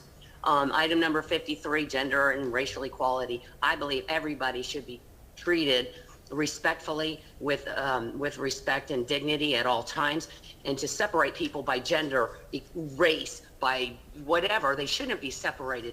I went to school when they started busing people. My dad called it kidnapping. That was to bring everybody together, and now everybody's being labeled. So I don't think labels are a good way to go. We should all be labeled as fellow citizens of Tampa or Hillsborough County or Americans, but not by these small subgroups which actually divide people, even though they're trying to say it's bringing them together, and that just shouldn't. I don't believe that's the way God intended things to be. Gandy, item number 33 and 34, Gandy Boulevard. That lease is over. There's a bunch of money there. That money should be going to south of Gandy, since that's where the money was. The revenue came in. That's where the revenue should go. We've been neglected since 2006, and there's a lot of money out there that is gone. So we would like to know where that money is. Anyway, thank you. Have a good day. I'm going to 2 funerals today. Thank you. Chair, that concludes general public comments. Thank you so much. All right, gentlemen, let's get right to the agenda. Item number 1 has already been dealt with earlier. We'll go to Public Safety Committee. Ms. Citro. Thank you very much, Mr. Chair. I move items number 2 through 9. Dingfelder? Yes. Maniscalco? Yes. Carlson? Yes. Citro? Yes. Miranda? Vieira? And Goods? Yes. Motion carried unanimously. Thank you, Mr. Chair. Ms. Maniscalco, will you handle Recreation and Cultural Committee, sir? Yes, sir. Thank you very much. I move items 10 through 14. Second. Well, Ms. Maniscalco, second by Mr. Miranda. Roll call. Carlson? Yes. Citro? Yes. Miranda? Yes. Vieira? Yes. Dingfelder? Yes. Maniscalco? Yes. And Goods? Yes. Motion carried unanimously. Mr. Dingfelder, Public Works Committee, I believe items 15 and 16, you want a separate vote upon that, sir? Right. Correct? I got that. I'll move items 17 through 22 initially. Second. Mr. Miranda, roll call vote, please. Maniscalco? Yes. Carlson? Yes. Citro? Yes. Miranda? Vieira? Dingfelder? Yes. And Goods? Yes. Motion carried unanimously. Mr. Chairman, In regard to item 15 and 16, we all, I know that we all look at the background material on these types of large construction projects. One of them's $700,000, the other's almost, $567,000. And specifically looking at the WMBE participation. I believe on item 15, it came out to 0%, and item 16 came out to 2.5%. And so anyway, some of our WMBE is getting better and better, but this one, for whatever reason, lagged behind. So if somebody else wants to move 15 and 16, you're welcome to, or we could defer it for 2 weeks and see if the staff or the bidders can do any better, or whatever. But I'm not comfortable with those two items. I'm going to vote against. Ms. Grimes, Mr. Chair, if I may, please. You recognize. Ms. Grimes, on items 15 and 16, how time sensitive are these? I think I'm going to defer to Mr. Bennett. Oh, excuse me, I'm sorry.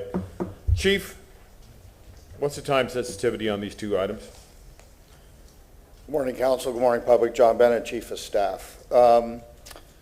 In relation to item 1516, we should have the specific administrators online to address the time sensitivity. I just want to make a general comment to Councilman Dingfelder's conversation. We know next workshop, which is the end of this month, there will be a 6-month EBO review for the year to date as far as the fiscal year goes, which will cover all of the competitive spends for the city. It'll also cover the job order contracting and all the progress that Ms. Wynn and her office and the EBO office have done since the workshop in January. So that will give an entire scorecard for that 6-month period and beyond, starting with FY21. And I do appreciate Mr. Dingfelder's comments both today and quite often in the agenda review process about the journey that everybody's on and the increase.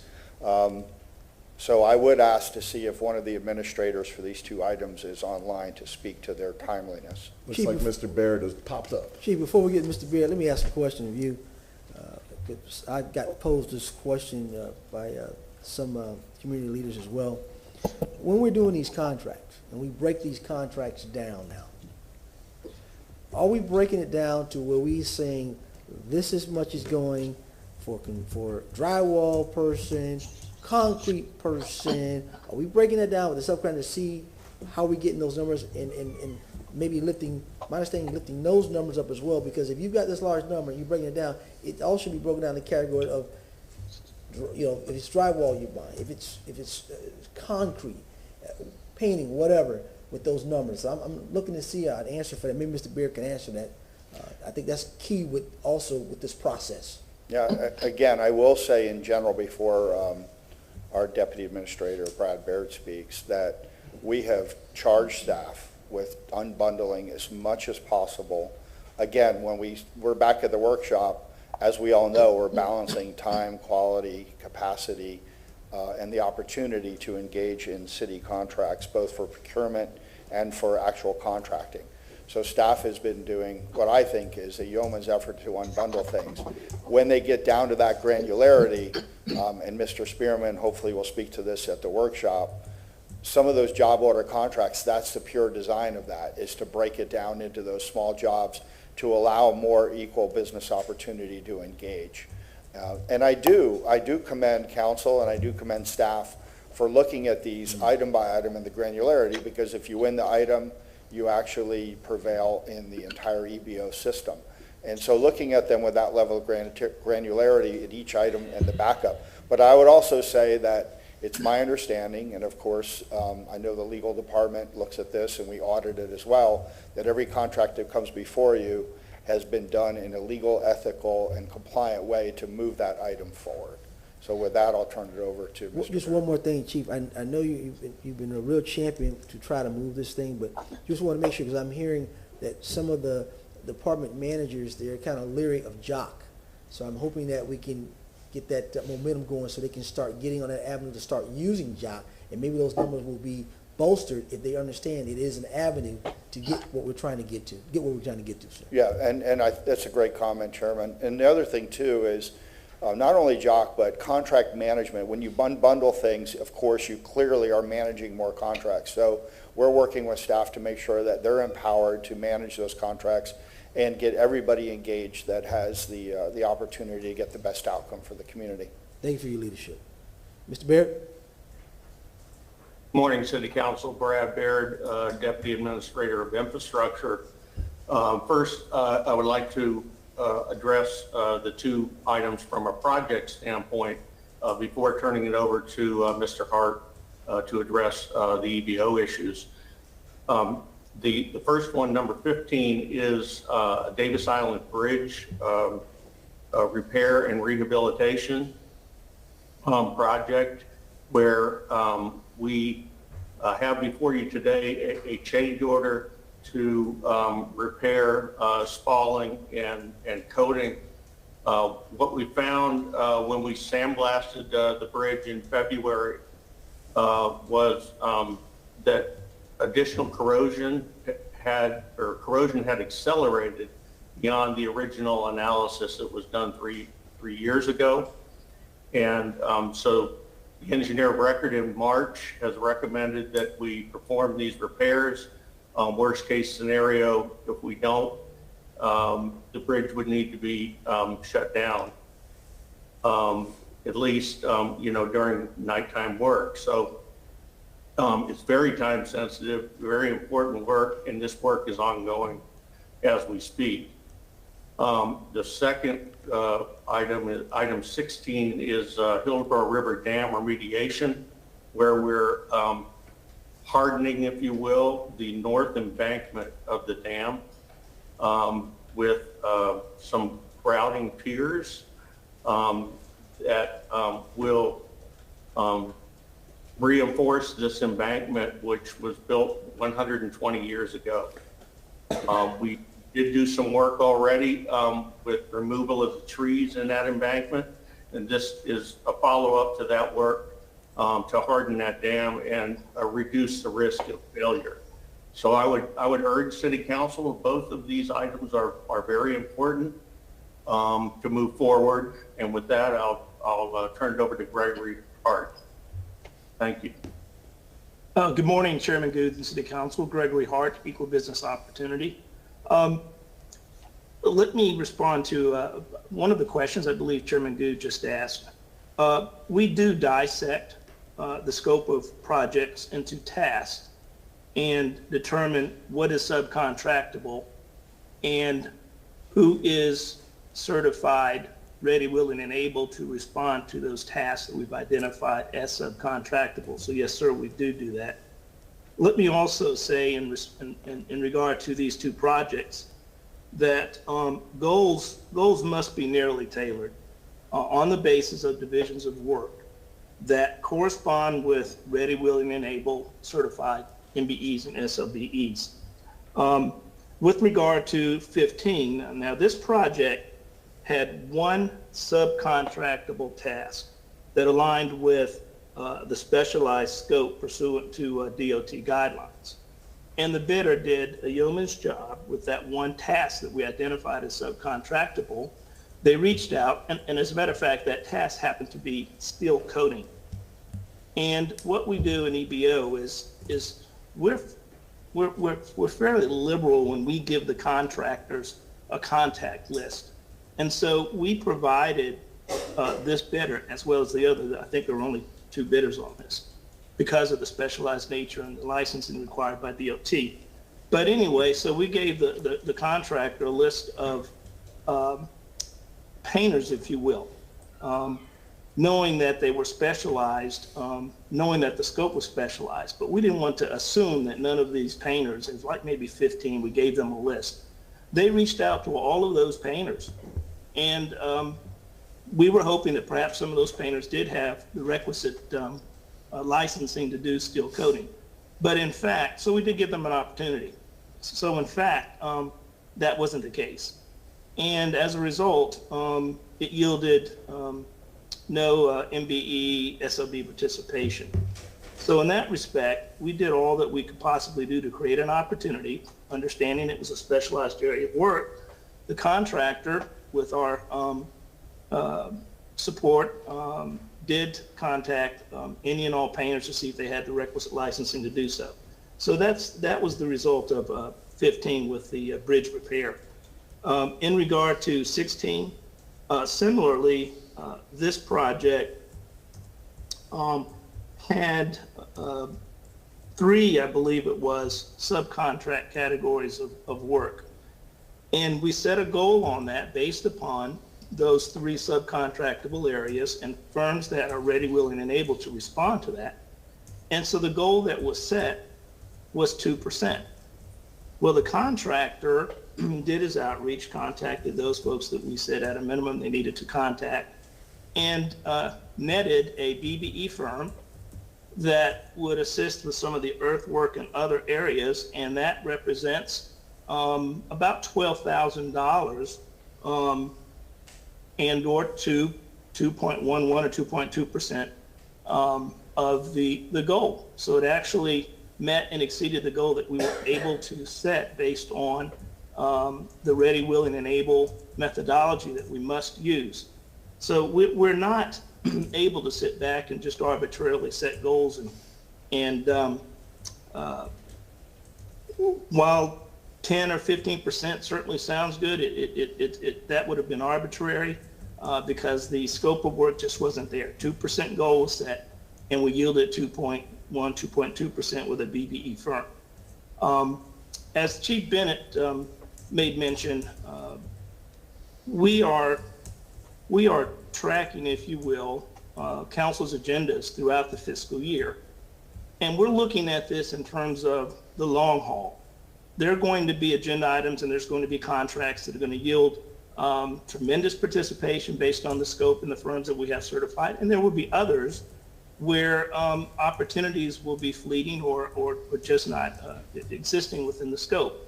But in the end, we want to be able to, at the end of the fiscal year, we want to be able to demonstrate to you, council, that the administration and the team has done all that is needed to yield the most participation possible based on what the city has procured throughout the fiscal year.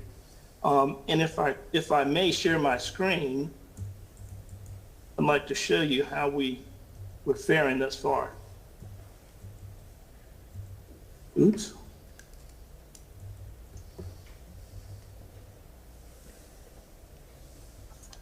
Is that being projected? Can't see it though. Clerk's office, is that on the screen? It is on the screen, CTT. It's up now. All right. Well, it may be a little difficult to show you, but this is today's council agenda. And as you can see on the far left, there's probably 15 or 16 agenda items that are competitive contracts that you're addressing today. Of those 15 or 16, 1, 2, 3, 4, 5, about 5 of those had scopes of work where we were able to overlay one of our EBO inclusive initiatives, such as shelter market or goals or what have you. On your agenda today, based on all of those items, the end result is that we have generated 16.7% EBO participation.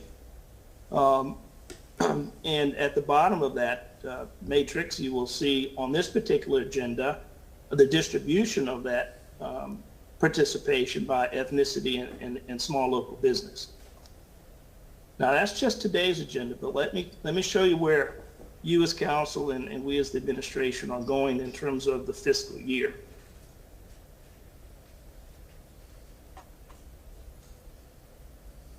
This is our scorecard, or box score, I like to refer to it often. Now, we're in our 3rd quarter, and of all the agenda items that you've addressed throughout the fiscal year, this is how things are trending.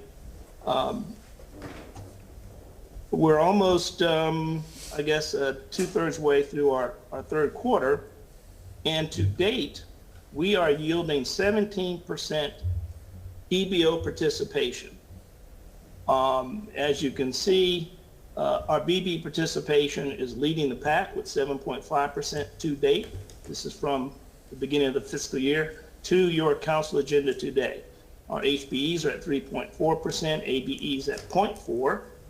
Our NBEs are at not doing fairly well. There aren't very many of certified NBEs in our community. And then the WBEs are at 5.7%. So we're winning the ball game, if you will, thus far. But we still have a little bit more in the third quarter, and we definitely have a fourth quarter to go. What I'm wanting to emphasize here is that we realize that every agenda is not going to be a home run, or we're not going to necessarily get on the third or fourth base on every occasion. But where we have an opportunity to get someone on base and get them to home base for a score, we're going to maximize that opportunity. And today's agenda, 15 and 16, happen to be a couple of those projects where we have maximized what is in those scopes of work that lend themselves to some level of participation. I'll close there and stand by for any questions, but I wanted to attempt to put it all in perspective for you. Thank you. Thank you. And if I might, Counsel, this is Carl Brody from the Legal Department. I just want to remind Counsel of the turf we're treading on. These programs, EBO programs, are very limited and they're subject to strict scrutiny, which means they have to be narrowly tailored. And the only way that we can narrowly tailor these effectively is if we limit their applications so that, yes, we set goals, but those goals have to be limited to what's available in the community. And it's very specific to our community in terms of what the percentages will be related to the goals that we can achieve. And sometimes when you have a specialized contract like this, you might not have available contractors in the MBE category. And the correct outcome is that we will not be able to provide a WMBE for that type of program. But we also have our outreach requirements that we import into the ordinance, and that assures that we do at least make those WMBs in the community aware that these contracts are available. So we go out, we try to find who's available, we do the best job we can, but sometimes we're going to run into a problem where there just are not eligible WMBs to provide the service that we need. That's consistent with what we have to do under the constitutional standards under narrowly tailored. So this is not to be unexpected, particularly when you're talking about a specialized agreement like this, but EBO, they are undertaking many other opportunities to make sure that we're getting maximized WMB participation. Question? Mr. Dingfelder, you recognize. Well, thank you to everybody for that very, very lengthy, long-winded explanations. Mr. Baird provided me with adequate explanation in regard to the bridge repair. I think that's highly specialized, and I'll be willing to support item 15. I will not be willing to support item 16. I think there's plenty of opportunity in that type of project and if we don't have the folks on our list, then we need to do a better job of making a list, and I'm not going to drink the Kool-Aid. So anyway, so that's just my opinion. Mr. Chairman, I'll pass the gavel to Mr. Carlson in regard to moving items 15 or 16, if you so wish, since he's the vice chair. Mr. Carlson? All right, actually, I'll move item 15 because I said I'd vote for it. Second. Shown floor by Mr. All in favor? Roll call vote. I'm sorry. Roll call vote. Vieira. Yes. Dingfelder. Yes. Maniscalco. Yes. Carlson. Yes. Citro. Yes. Miranda. Yes. And Goods. Yes. Motion carried unanimously. Mr. Chair, so on item number 16, I philosophically agree with Mr. Dingfelder, but we have to keep the the business moving, and I hope that these will, the staff will continue to make the numbers go up and that we won't have to reject any. But for now, I will go ahead and move number 16. Second. Roll call vote. Maniscalco, Yes. Carlson, Yes. Citro, Yes. Miranda, Vieira, Dingfelder, No. and Goods. Yes. Motion carried with Dingfelder voting no. Let me Thank you, say, Mr. Chairman. yes, sir. Let me say one thing. I know the EBO and Chief Bennett is working hard, especially Mr. Brody, and we appreciate that. You know, at times, gentlemen, I see guys on the road that are working. I see people out working. I get their names and I ask that question: are you certified with the city? A lot of times the answer is no. I diligently get their names, their phone number, name of their companies, and I send it to Mr. Spearman, and I send it to Mr. Hart. You know, sometimes I get disappointed when they say, well, we tried, nobody called us back. You just don't know how disappointing that is to me at times. But we can't stop there. We have to keep trying. I know some of these contracts, we're not going to get that participation. I do understand that, but I think that in your report, we need to indicate why. We need to indicate that these efforts have been put out. That way, we don't get questioned on why we don't have those numbers.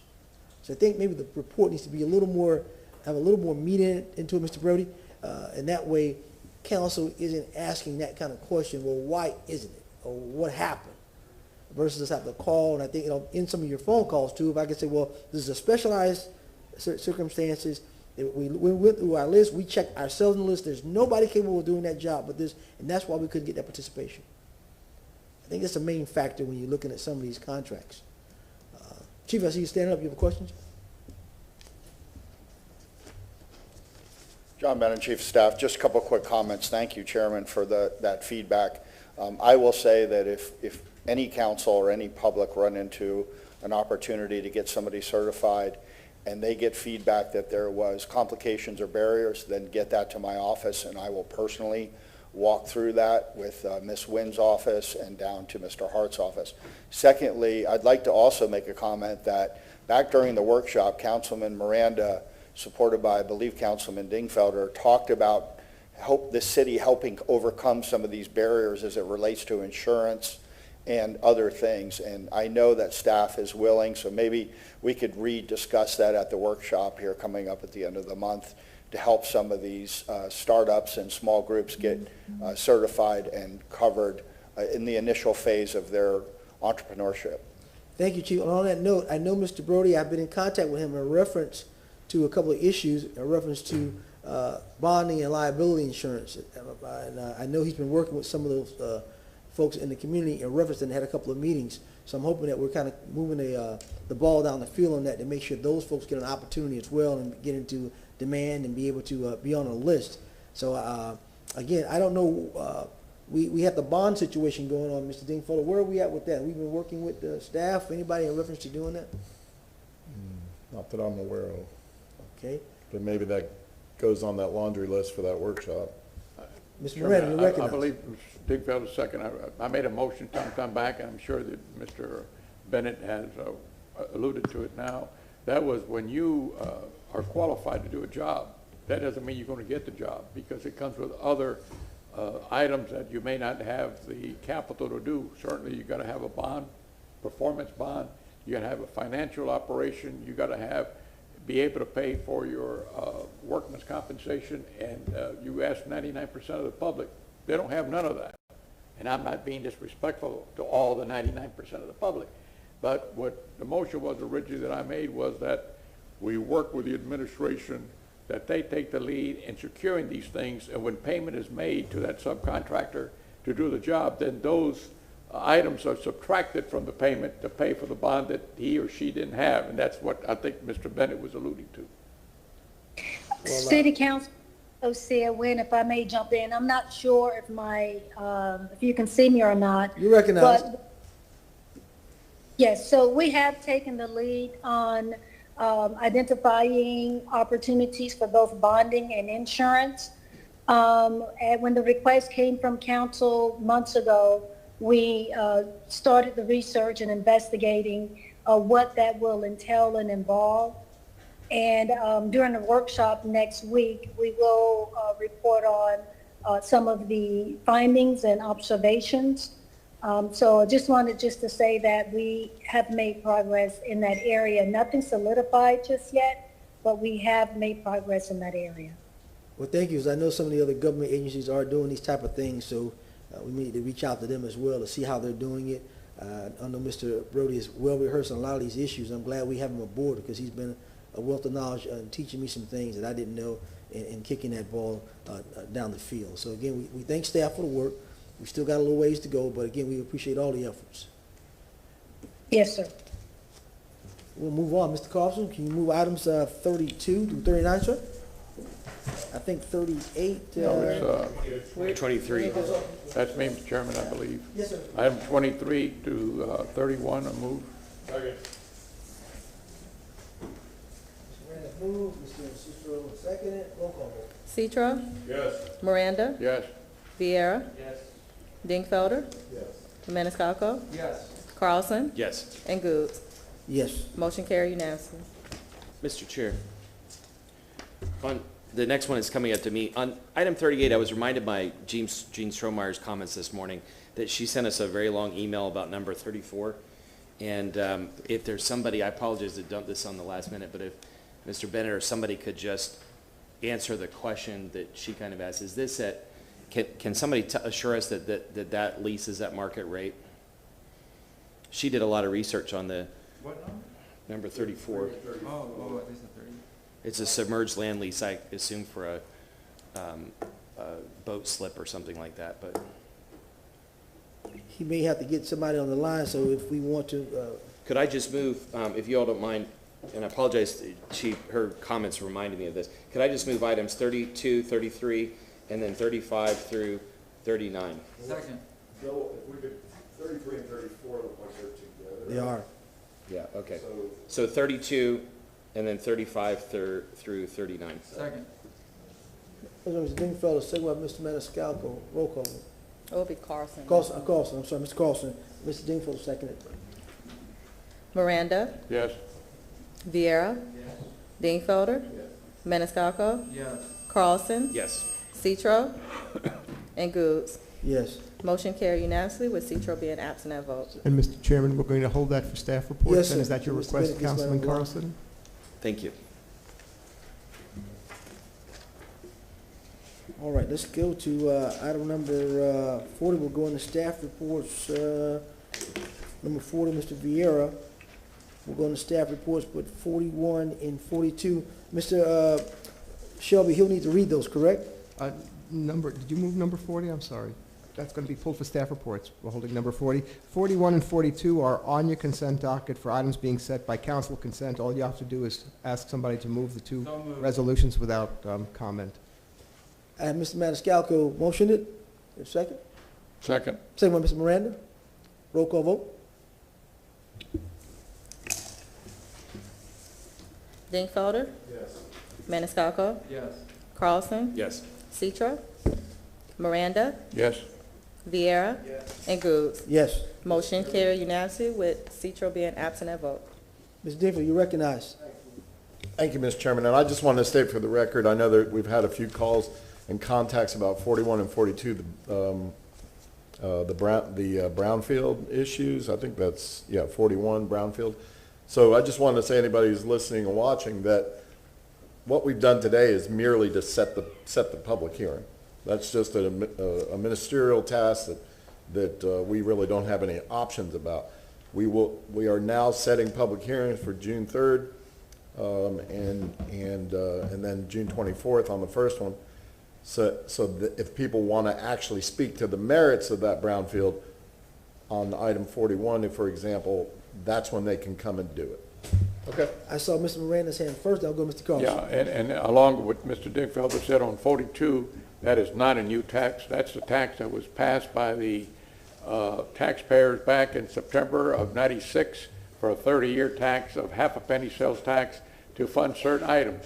That same operation went to the taxpayers in February of '96, and they had little support from any media outlet to a point of I can't say little support, it had some support, but it was never explained. It was just for government and the school board, and it failed. The same project was brought in back in September, and those behind that project spent $484,000 to making sure it passed. The taxpayers spent zero, and it passed 51 to 49, and that was to fund stadiums along with the public need. What this addresses is the last bite of the half-penny sales tax that will be used in this government for what it has been used in the past, for equipment and automobiles and things of that nature, anything that has to do to make the public have the services that this government needs to give to the public. And this is the last bite of it, so be aware of it. I've heard rumors in the street that contract, I don't know if they're even, I'm not in that board and I don't want to be on the board. I could have appointed myself to the board many times when I was chairman. I never did that. However, this is, I heard the street that they're looking at a revamp, and maybe even the Sports Authority may not even be aware of this. Maybe this is a false rumor that I heard, that now they want $500 million to make a dome stadium. I don't know if that's a fact or not, and I apologize. This is a rumor that I've heard in the street, but I feel I have to express it. But this is not a new sales tax. This is a sales tax that ends. And this is the last bite for this government, the county government, to get to have the fruits that it bared originally in February of '96, where it failed. Thank you very much, Mr. Chairman. Thank you, sir. Mr. Carlson, you're recognized. Yeah, just further to what Councilman Miranda just said, it's not a new tax, but also this is scheduling a public hearing so the city can hear from the public about how to spend it, which I think is what we want. So that's a good idea. But to the other point, following on what Councilman Dingfelder said also, I've also heard concerns about the brownfield site, and my, having looked at it so far, I'll look at it again more before it comes up for the big meeting, but I think we have to separate brownfields from the issue of what would go on the land. It's a separate issue. If the intent is to stop brownfield remediation, to stop another project, I think we have to separate those two issues. A brownfield means that there's environmentally polluted land, and this is environmentally polluted land in South Tampa, and I think we need to clean it up. We should not allow environmentally polluted land to continue because it could seep into the water, aquifer, and other natural resources and harm our environment. And then the issue as to what would go on the land is separate. Thank you, sir. All right, we'll open the public hearings. 43 to 49. A motion by Mr. Maniscalco, second by Mr. Citro. All in favor? Aye. Any opposed? All right. Item number 43. Mr. Manasseh, how you doing, sir? Good morning. Good morning, Chair. Thank you. Good morning, Council. Doing good, thanks. Item number 43, file number AB22104 is before you for second reading and adoption. It was for a small venue consumption on premises and package sales for off-premises consumption for the sale of beer and wine, and that was located at 6203 North Florida Avenue. Certified site plans have been turned into the city clerk with the corrections from the revision sheet as well as what was discussed at City Council on first reading. Staff is available for any questions you may have. The applicant here? The applicant did not register for this item virtually. Anybody from the public? Move to close. Is there anybody on the second floor, Mr. Chairman? Second to close. Move closed by Mr. Dingfelder, second by Mr. Maniscalco. All in favor? Aye. I would say Mr. Maniscalco. So Mr. Maniscalco, read the item 43, sir. Thank you very much, Mr. Chairman. I have an ordinance being presented for second reading and adoption, an ordinance approving a special use permit SU2 for alcoholic beverage sales, small venue consumption on premises, and package sales off premises consumption, and making lawful the sale of beer and wine at or from that certain lot, plot, or tract of land located at 6203 North Florida Avenue, Tampa, Florida, as more particularly described in Section 2, providing that all ordinances or parts of ordinances in conflict are repealed, providing an effective date. Second. Second by Mr. Maniscalco. Roll call. Second by Citro. Carlson? Yes. Citro? Yes. Miranda? Yes. Vieira? Dingfelder? Yes. Maniscalco? Yes. And Goods. Yes. Motion carried unanimously with Vieira being absent at vote. Thank you. Mr. Maniscalco, item number 44, please. Thank you, Chair. Ryan Manassi, Development Coordination. Item number 44 is file number AB22107 before you for second reading and adoption. This was for a large venue consumption on premises and package sales off premises consumption for beer, wine, and liquor. The property location is 3800 North Nebraska Avenue. Again, certified site plans have been turned into the city clerk with the corrections from first reading and the revision sheet. Staff is available for any questions. Thank you, sir. Any applicant available?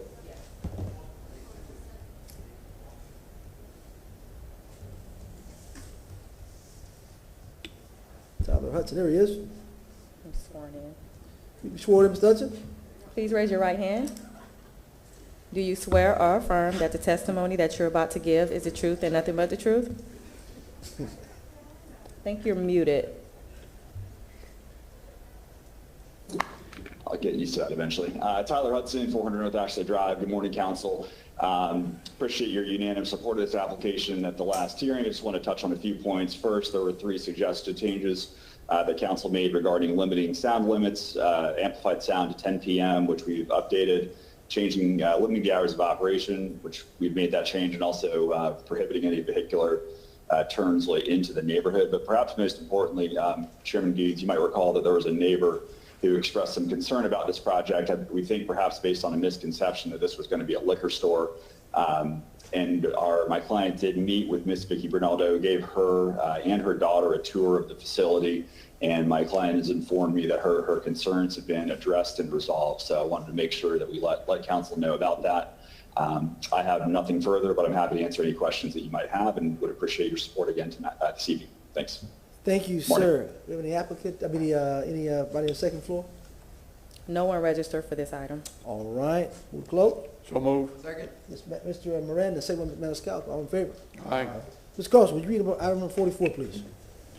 Yes, sir. File number AB 22107, ordinance being presented for second reading and adoption. Ordinance approving a special use permit SU2 for alcoholic beverage sales, large venue consumption on premises, and package sales off premises consumption, and making lawful the sale of beverages regardless of alcoholic content, beer, wine, and liquor at or from that certain lot, plot, or tract of land located at 3800 North Nebraska Avenue, as more particularly described in Section 3, providing that all ordinances or parts of ordinances in conflict are repealed, repealing ordinance number 2018-145, providing effective date. Second. Mr. Carlson moved it, Mr. Miranda has seconded. Roll call vote. Maniscalco? Yes. Carlson? Yes. Citro? Yes. Miranda? Yes. Vieira? Dingfelder? Yes. Goods? Yes. Motion carried unanimously with Vieira being absent at vote. Thank you, sir. Item number 45, Mr. Manassi. Thank you. Ryan Manassi, Development Coordination. Item number 45 is file number AB22113, and this is before you for second reading and adoption. It was for a small venue consumption on premises only, beer, wine, and liquor, and this was for the property located at 1315 East 7th Avenue, Suite 101. Certified site plans have been turned into the city clerk, and staff is available for any questions you may have. Thank you, sir. Any questions? Applicant, please. Hello, Sean Robinson. You sworn in, Mr. Robinson? For La Verona. Mr. Robinson? Mr. Robinson? Yes. Did you be sworn in, sir? Oh, sorry. Please raise your right hand. Do you swear or affirm that the testimony that you're about to give is the truth and nothing but the truth? I do. Thank you. Yes, Sean Robinson, representative for La Verona Cigar Lounge at 1315 East 7th. Thank you very much, Mr. Chair and council. We concur with staff, and we have nothing further to add unless there are any questions. My client is available if you need to speak with her. Thank you, sir. Any questions? Move to close. Second. We have nobody in the second floor? No one registered for this item. Thank you. Mr. Citro has moved it to close. Mr. Miranda seconded. All in favor? Aye. Mr. Citro, item number 45, please. Yes, Mr. Chair, thank you very much. File number AB 22113, an ordinance being presented for second reading and adoption, an ordinance approving a special use permit S2 for alcohol beverage sales, small venue, consumption on premises only, making lawful the sale of beverages, regardless of alcohol content, beer, wine, and liquor, on that certain lot, plot, or tract of land located at 1315 East 7th Avenue, Suite 101, Tampa, Florida, as more particularly described in Section 2, providing that all ordinances or parts of ordinances in conflict are repealed, providing an effective date. Second. Mr. Citro has moved item number 45. Mr. Miranda has seconded. All in favor?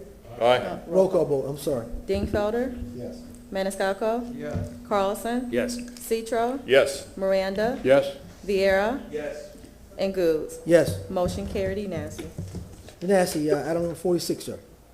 Thank you, Chair. Item number 46, file number AB 2115, before you for second reading and adoption. This was for a small venue consumption on premises and package sales off premises consumption of beer and wine. The location was 1701 West Gray Street, and certified site plans have been turned into the city clerk with the corrections as stated from the first reading at the hearing, and staff is available for any questions you may have.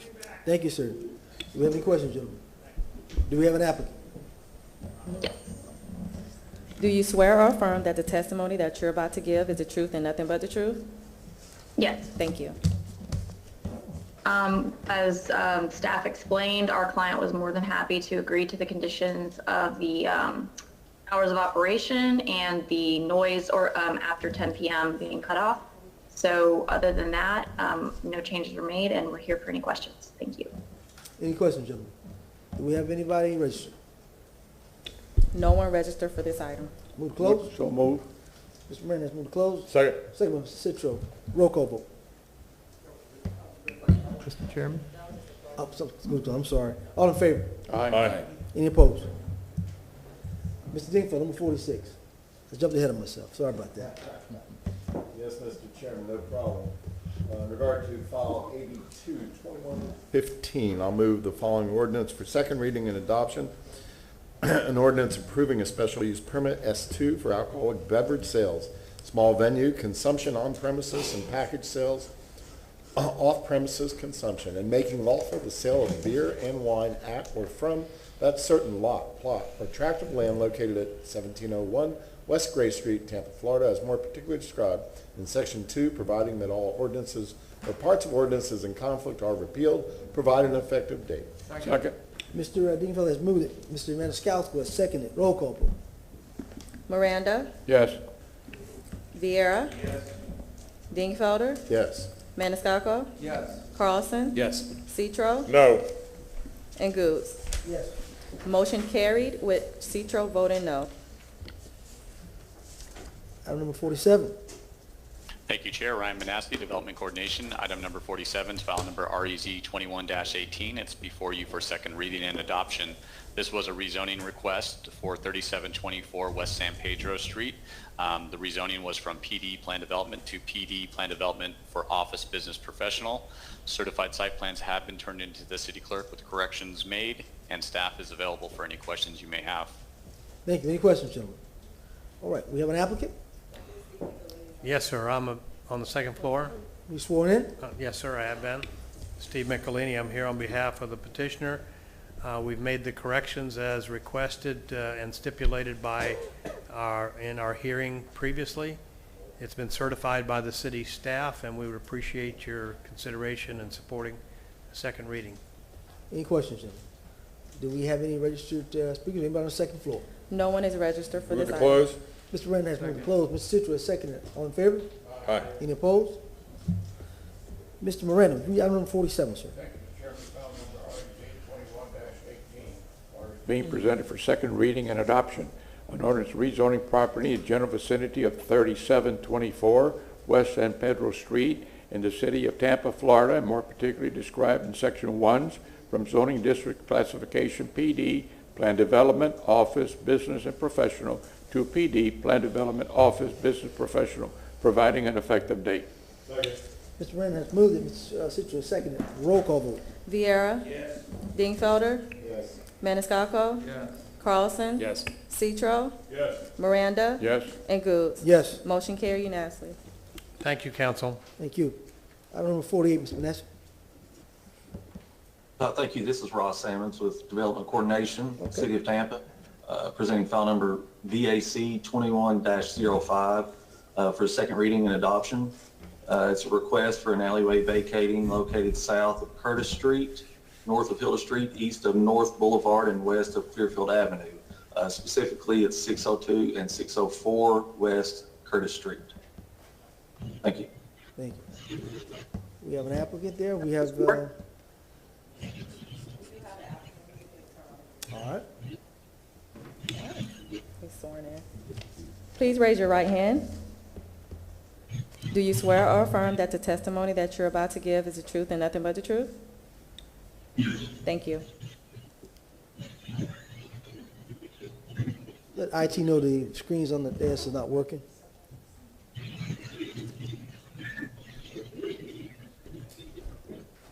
Thank you.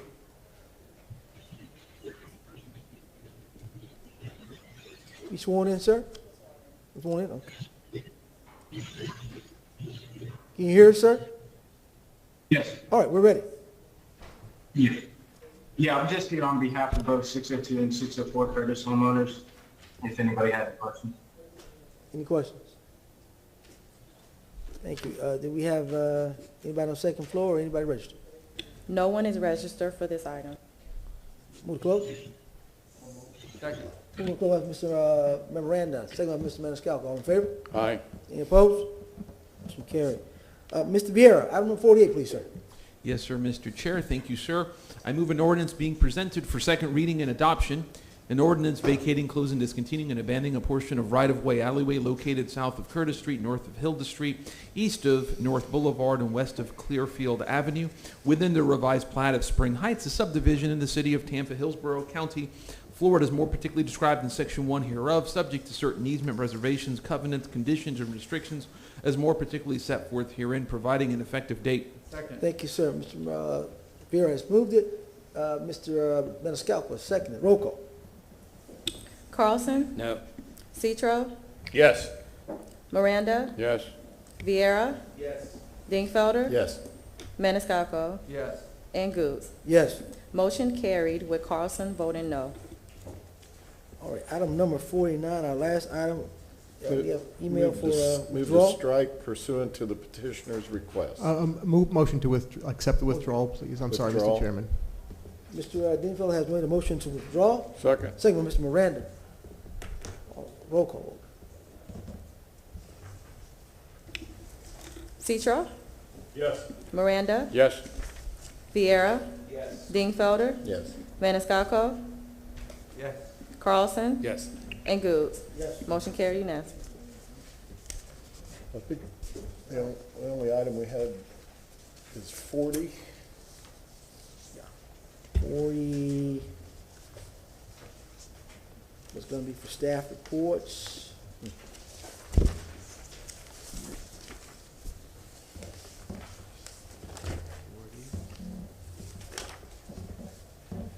And we had Mr. Carlson's items of 32 to 34. I don't know if Mr. Bennett has somebody ready yet for that. I know we said 1:30 will be our time for staff reports, but we are a little early. Do we have anybody on the line for item 40? Mr. Bede, I think. Item Yes, 40. sir. Good morning, Chairman. Vic Bede, Director of Mobility Department for item 40. This item is related to the renewal of the existing e-scooter pilot that was initiated over a year ago. The renewal is necessary right now because our new program is going through a protest right now, and we'd like to continue services until that is resolved. Question? You recognize Mr. Dingfelder? Okay, a briefing in advance on this would have been good, Vic, because I didn't understand that all you wanted, this is just a stopgap until you're proposing something else? Yes, sir. This is a continuance of the original pilot until the new program can be ready for reinstatement or instatement. Okay, so you anticipate the new program perhaps being proposed within the next 6 months? Yes, the RFP was released. We have received responses, and there's been one protest, and until that is resolved, and it should be resolved within. All right. Maybe you can figure out a way to before you bring the RFP back with recommendations, maybe there's some sort of interim step with council, because the report that you guys commissioned with USF that you kindly provided to us has many, many recommendations. I'm sure council has many, many questions about it, because the community had a lot of comments about scooters, over the last couple of years. So instead of, I didn't even know there was an RFP out on the street. I'm not sure if the rest of council did. I guess maybe you can want to do individual briefings, or maybe you just want to schedule a staff report, or put it on the, put it on some sort of workshop in the next couple of months, so it doesn't just pop up at the last minute with a final deal. As far as today's concerned, I'm okay with the 6-month continuance. So am I. I think Vic was talking. Mr. Chairman, so am I. However, in the report, Vic, I would imagine that on your report, you would have some standardization of what complaints we've received and so forth and so on. I had complaints of people that are driving much more than the speed limit was given. And the other day I was leaving City Hall and I looked around, there was about 6 of them in the middle of the Florida Avenue. And I don't think that was appropriate, but that's just me. So I appreciate the report, and I'm looking forward to see it in the next 6 months. Thank you. Mr. Carlson, you recognize. I have to vote against this just because I've gotten more complaints about this than anything else in the last 2 years, and they've dropped off in the last 6 months or a year, probably because people got tired of complaining. But I know Mr. Bide is working hard to come up and working with vendors to try to come up with a new solution that'll be different than this solution. But I just can't vote for something that an overwhelming number of my constituents hate. Thank you. Mr. Cicero? I'm just going to add my 2 cents worth. I ride these scooters. I love them. If I can get from here to the convention center for a certain function, first thing I do is jump on a scooter.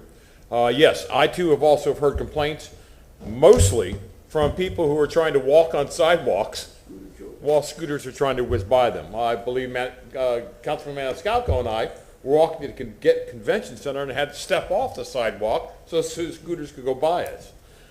I enjoy these things. I'd like to go ahead and step and talk further about it. Thank you, Mr. Vide. Thank you, Mr. Chair. I'm hoping in the future, Mr. Dingfelder caught it, but some of these items like these need to be on the staff report, not on the consent agenda.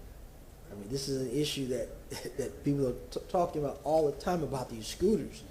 I have complaints, not people who like them, but I think when we have certain topics that are kind of a little buzz topic versus council saying, well, pulling it from the item to talk about, I think things like these, and I know the chief of staff is listening, I see him out in the audience, certain things need to just be on the staff report so council can know, hey, we're not just putting someone on the radar to get by, we're actually letting council know what's going on so we can really address the issues.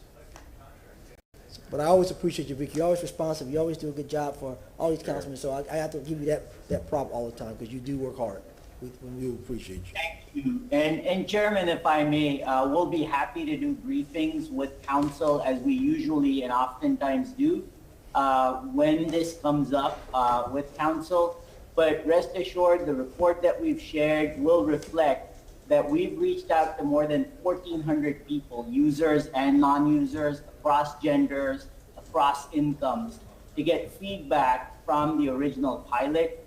Recommendations were made, concerns were cited by Dr. Zhang's report, and the entire team at Qatar that we participated with at USF. And a lot of those recommendations will be incorporated. And we did also coordinate with providers to understand what some of their barriers were. And we've learned a lot, and I look forward to these one-on-one briefings. Thank you so much, Vic. Mr. Vera, Mr. Dingfelder, you comfortable, sir? Yeah, I'll go ahead and move the item, item 40. I think it's all been said. It scares me a little bit that Joe's out there, and I know we're the same age, but Joe, be careful. Be careful, Joe. A little on the edge, my brother. I'll second Councilman Dingfelder's. As long as Scooter Joe's happy, I see what happens. Hey, Scooter Joe. It's either the scooter or my Harley, either one. You both have 2 wheels. Mr. Dingfelder has moved it. Mr. Citro has seconded. Roll call vote. It feels good to be home. Carlson? No. Citro? Yes. Miranda? Vieira? In the name of Scooter Joe, I vote yes. Dingfelder? Yes for the 6-month extension. Maniscalco? For Scooter Joe, yes. And Goods? Yes, for Scooter Joe. Motion carried with Carlson voting no. Mr. Chair, I hope that I've brought a little bit of fun Yeah, today. Scooter Joe, yeah, you have. Chief, do we have anybody on the line for, I guess, Mr. Carlson's items 32 through 34? I think it's just 33 and 34. 34, okay, I apologize, 34. And sorry to hit you guys with that at the last minute. I just was reminded of it this morning. Speak, I'm sorry. Oh, Mr. Chairman, Ron. I see Ron on the Wiggin- screen. Yes, Yes, I you see do. him on the screen. Mr. Wigginton's on the line. And I know we're trying to get out of here on time this morning, so my only question is, can you tell us if that amount is market rate? For which one? I'm sorry, Abby, you want to go, or? Number 33 and Anyway, 34. Ron Wigginton, Legal Department. The rate that we charge for docks is determined by the Florida Administrative Code, Section 18-21, which is the greater of $541 or the base rate multiplied by the square footage. So that's statutory. So the other question I had, if you were done, Mr. Carlson. The other question I had was the question that was raised by Ms. Strohmeyer also in her memo, which is kind of interesting, but where does that money go? Does it, she said it's an indication it stays in the Parks Department. She was hoping that it would stay south of Gandy since the impact, I guess, is in that south of Gandy area. So is it limited in terms of how it can be spent and where it would be spent?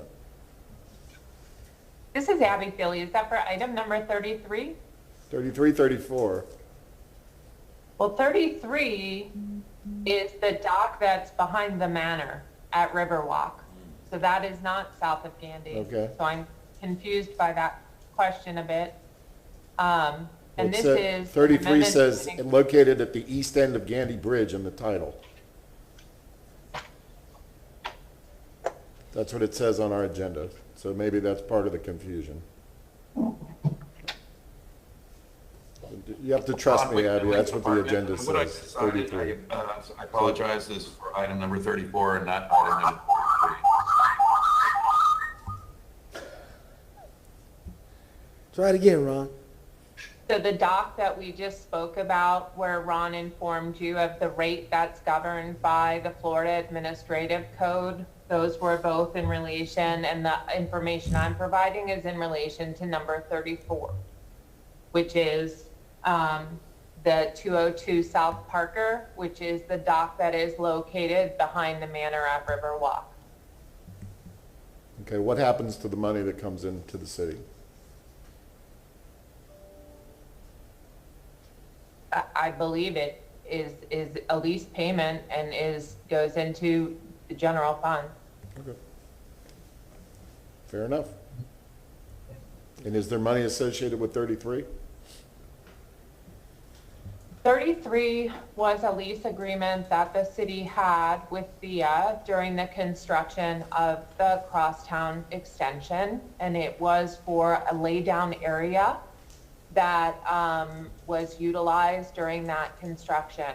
And now that lease has been completed, and there was a line item in that lease for improvements that were to be made, and this is a fiscal amount, $2 million, that is being paid to the city for those improvements. And are those improvements located along along that Gandy corridor, or are they just randomly around the city? That is money that is going to go to Parks and Recreation, and I do not believe that improvements associated with those funds have been planned yet. Okay. Mr. Carlson, anything else, sir? So just to clarify, on number 34, with that formula that's required by the state, that is essentially market rate, am I correct? Or at least it's dictated by law? It is, Ron Wigginton, Legal Department, it is dictated by law, yes, sir. As far as in comparison to market rate, I believe it's less than that. But that's what we have to do because of the law, right? That's what you're saying? We have to follow? Yes, sir, that's what we Okay. follow. All right, thank you. You wanna move, sir? Okay, all right, okay, Ms. Dingfelder, Ms. Viera? Which numbers, I'm sorry, Mr. Chairman? Which, Mr. Joe? which numbers are you referring to, one or both? And if- Both. Both at the same time? And then for the record is what, 33 and 34? 33 and 34. Thank you, sir. Mr. Viera has moved it, Mr. Maniscalco has seconded. Roll call vote. Question on the motion. Ms. Dingfelder, you recognize. Thank you. Mr. Bennett, as long as you're here. So item 34, you know, we get educated at every minute we sit here. Constituent asked an interesting question. The money that's being generated in item 34 is significant money, $2 million going into the Parks Department generally. Constituents suggested that perhaps because the impacts were in the Gandy, south of Gandy area, that Parks Department would limit or restrict or what have you, that money to stay in that area.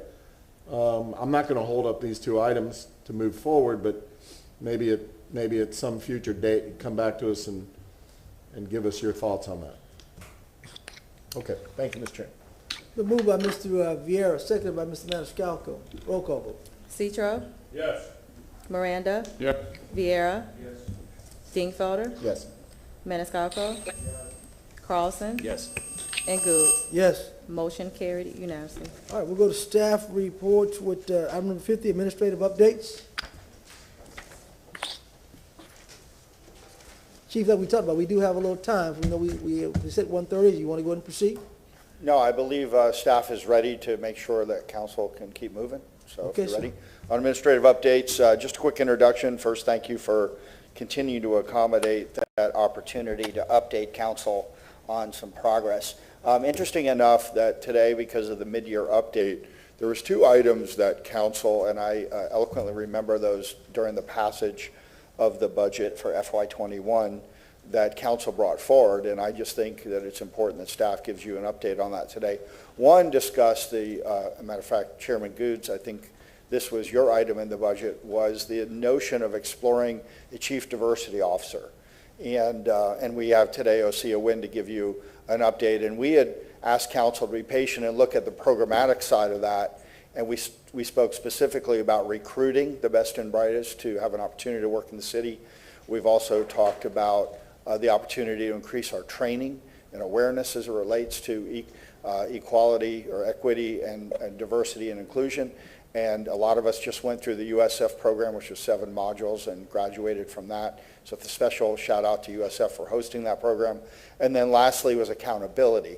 And so today we have Ms. Osea Wynn, and she's supported by Kelly Austin and Christine Glover to give you a progress report on that. When they're done, I have Assistant Chief Lee Burkhaw on the line, and he's going to give you an update on what council had asked.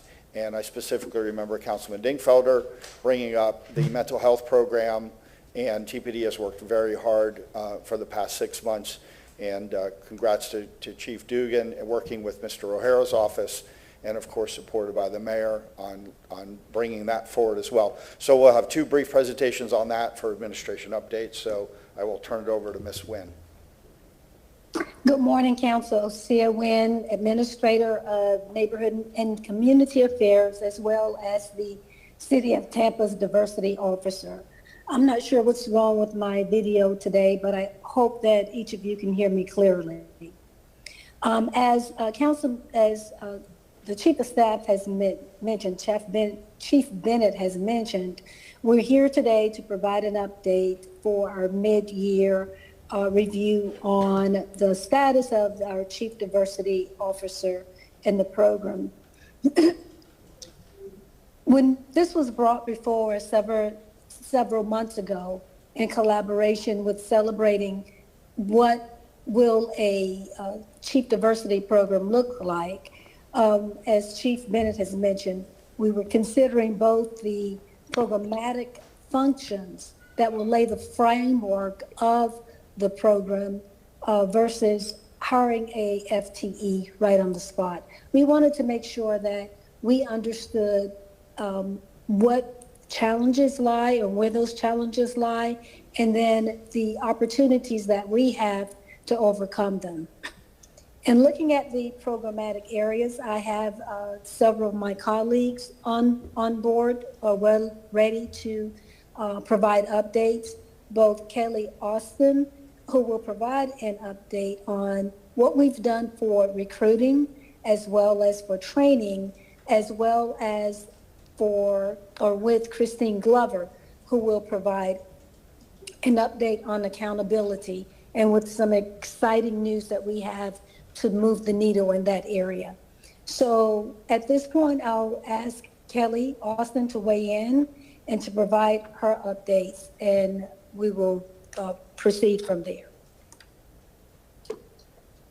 Thank you, Osea. Good morning, Council. Kelly Austin, Human Resources and Talent Development. And in just a moment, I'm going to turn it over to our Talent Acquisition Coordinator, Regina Castillo, to give you a brief overview of what we've been able to get accomplished in her first 90 days of tenure as a City of Tampa employee. I'm very proud of Regina's approach to aligning our 4 goals that we've established to go along with Mayor Castor's T3 initiative. We started this foundation based on the data that we had available through our EEOP reporting and tried to build from there. After Regina provides her update, then I will give you an update on the RFP for implicit bias. But for now, I'd like to turn it over to our Talent Acquisition Coordinator, Ms. Regina Castillo. Regina, if you'll go ahead and unmute and share your wonderful accomplishments with Council this morning, that'd be great. Okay, good morning. Can you hear me? Yes. Hello? Yes, we can hear you. Yep, we can hear you. Oh, okay. Good morning, Councilman. As Ms. Austin stated, we are currently using the EEOP as a guide to help increase diversity recruitment, which aligns with the Mayor's T3 initiative. And we outlined 4 goals to help us move forward with this. The first goal was building relationships and organizational development, which helped us increase our knowledge about the city. And we were learning more about the Mayor's T3 initiatives and how our office could support those initiatives.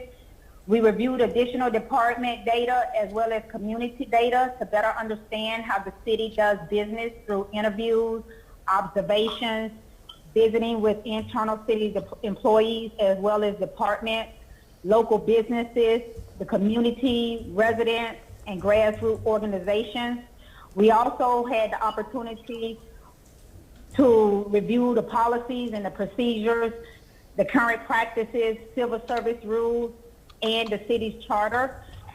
And last but not least, meeting with key internal and external stakeholders. Our second goal was diversity in marketing. We wanted to expand our internal job search by reviewing and updated current processes and advertising resources to improve equal employment opportunities and reach underutilized applicant groups. We did that by collaborating with internal stakeholders, our communications department, to increase our employment opportunities on social media, which included LinkedIn, Facebook, and Twitter. We are also doing some things with our internal employees in relation to our family and friends referral program, working with our ADA department as well as other city departments to make sure that they share those opportunities with the employees. We are collaborating with local grassroots organizations such as TOBA, the NAACP, the Pastor Alliances, Urban League, Hispanic and Haitian American, as well as Asian Pacific Islanders, Chamber of Commerce's, the Wounded Warrior Program, MacDill Air Force Military Transition Program, Operation New Uniform, the Veterans, the Women's organization, as well as LGBTQ+ organizations and other local businesses. within the city of Tampa. We're also collaborating with HBCUs and other colleges that have a large minority population of African American and Hispanics. We're partnering with the Florida League of Cities and other municipalities to see how they are actually doing their businesses.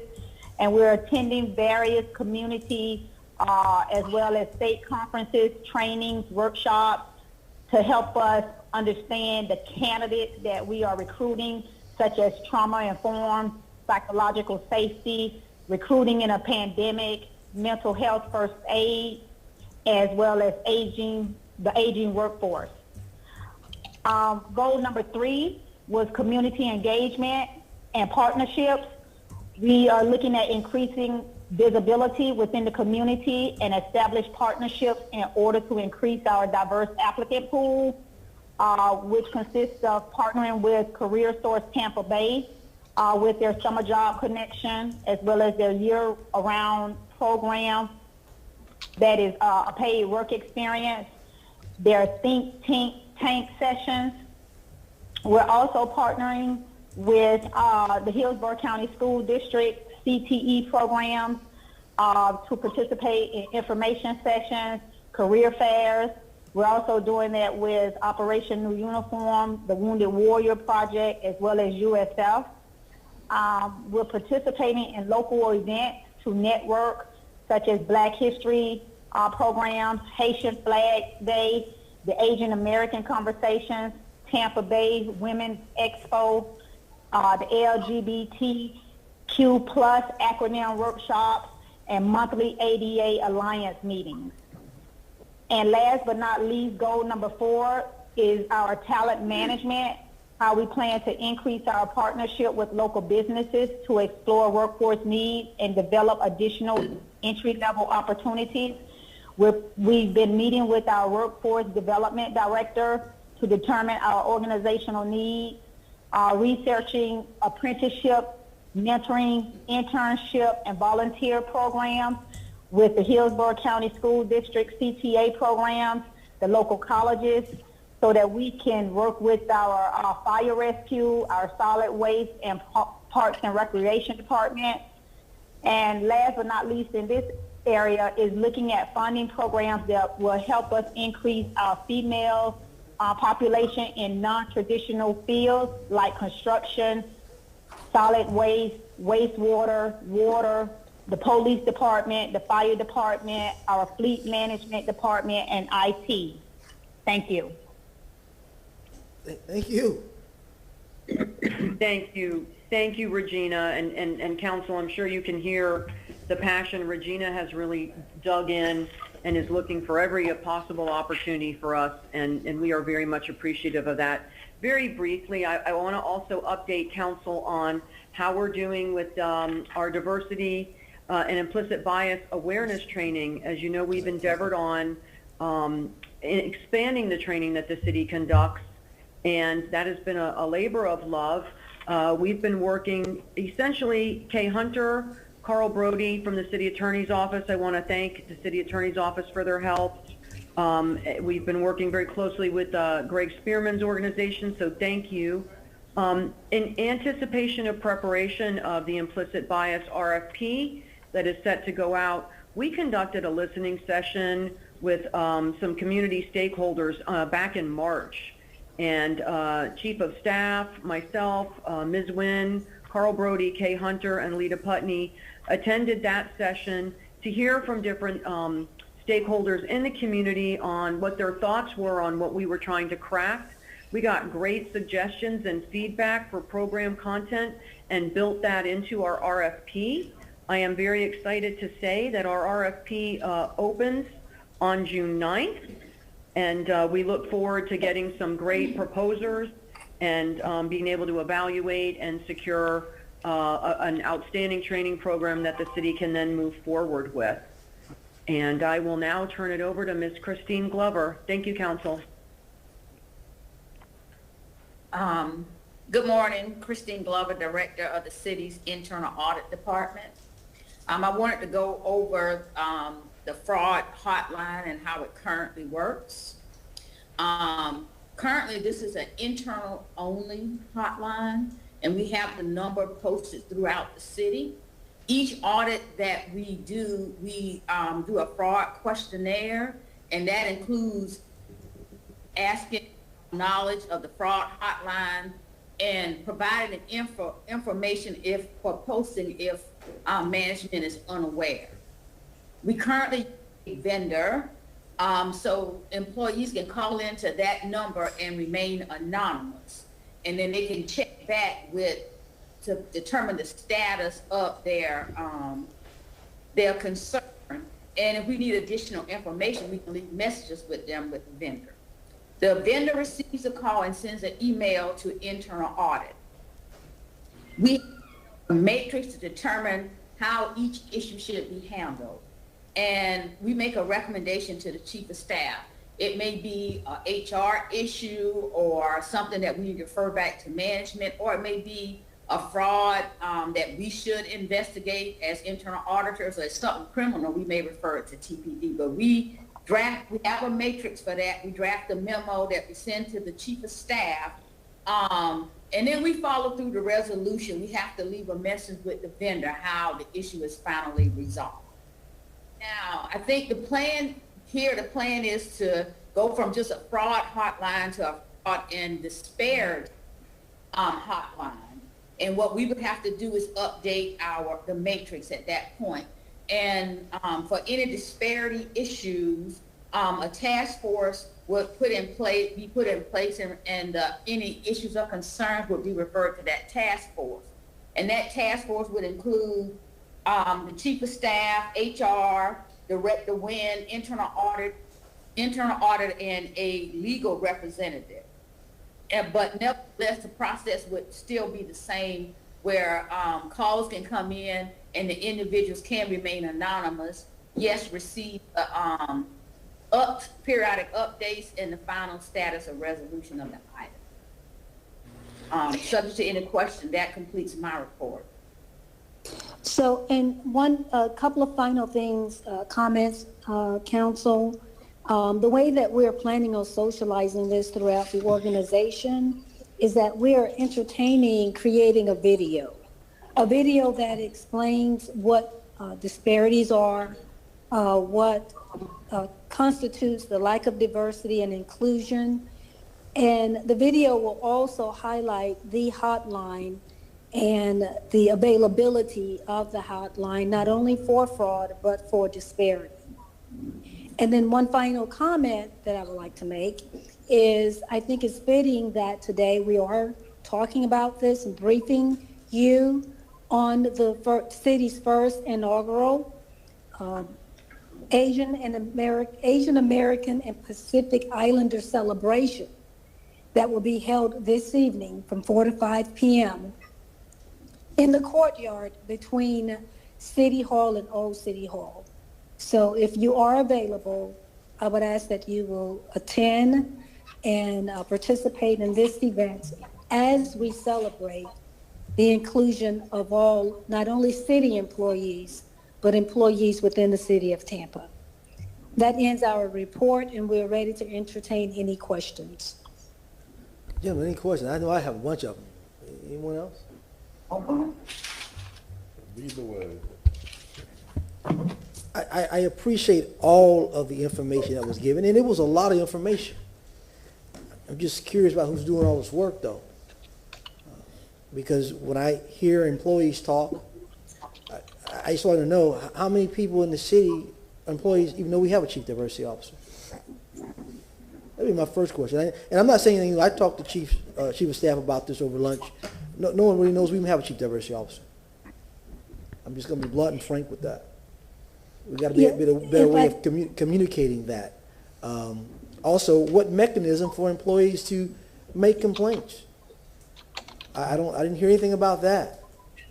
What I envisioned the chief diversity officer, when I initially envisioned, was that person answers to the mayor, not to HR, but had autonomy to be able to have a way that employees or even outside constituents could be able to communicate with the city of Tampa to understand where our disparities are in employee issues. I really didn't hear any of that in the presentation. So that's what I would envision as a chief diversity officer. A person who will be able to understand and make sure we have cultural diversity throughout the city. I'm seeing now, we're just now, Mr. Carlson talked about implicit bias, this charter review talked about implicit bias, and we're just now putting out an RFP in June. I think that's a problem. We've been talking about that for a long time. I know we're busy, but certain things we have to put at the forefront. And what I envision as a chief diversity officer is not really, I believe, working as I thought it should be. I know we're trying to do a broad spectrum of all these ideas, and I think some of them are very good.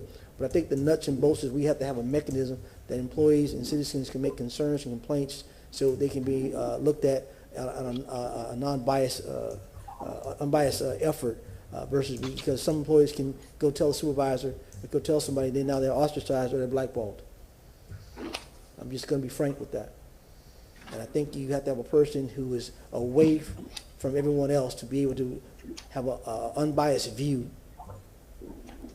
of what's going on and be able to communicate with the chief of staff and the mayor that there may be a problem. Now, I can't tell you how many calls, I guess because I am the African-American councilman everybody looks to. Even white folks call me because they figure I have a different sense of understanding. And when I get complaints from different departments, I talk to the chief of staff about this too, different departments have issues that are going on right now. They're afraid to come forward. I was at a cigar bar twice a couple of weeks ago. Employees come up to me. That was the point of the chief diversity officer. That was the point of it. They can't just go to HR and tell HR complaint. And as a city employee, I know that. And nobody can tell me different. You just can't go to HR like that. I used to have a situation, people called me about one of the HR investigators or the way they interrogate and interview. It's intimidating. So that's why, gentlemen, I asked for a chief diversity officer because I know how government works inside the house. And you have to have a party that can listen and won't be objective so quickly. And again, folks get blackballed or put to the side. So I appreciate the report, but it really wasn't what I was looking for as a package. We're just missing that portion. I'm just being candid. I told the chief of staff, I thought Ms. Osea, when this job was first given, that I thought it would be too much for her. She's got a whole different department she's got to run. And I just don't think that she will be able to do the job that needs to be done because she's got too much other work to do. So I'll yield back, and this can be another discussion with the chief of staff privately, but I just think that the way I envision the chief diversity officer is just not working in my view. Mr. Carlson, you're recognized. Just one quick thing based on what you said. I get a lot of calls too. Most of them to me are from intermediaries who say they've just spoken to employees and the employees are afraid to call because they don't want to be identified or they're afraid that I'll have to report them to HR. But just to put this out there, the concerns I hear are not about this administration. I think people know that this administration is trying to change it, and all those things you all listed are an example of the changes you're trying to make. But one of the suggestions that's been made to me from the community is having an external party hotline that's not an internal to protect the identity of folks, because I know chief of staff, mayor, others want to hear people's honest opinions, but if people are afraid to speak up, they can't give that. So whatever means we can use to make sure we're hearing everything would be great, because I know everybody wants to fix the problem. Thank you. Anyone else? Well, again, Chief, we thank you for the report.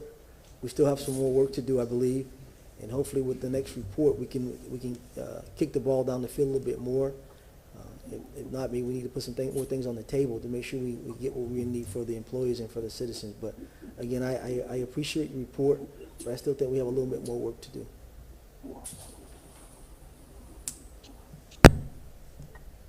With that, I guess we can move on. Anything else? Was Burkall Burkall next? talking to us about mental health? Okay, mental health, okay. Is that still under administrative updates? Okay. Okay, Mr. Burkall, go ahead. Chief Burkall. Good morning. Good morning, Chairman. Good morning, Council.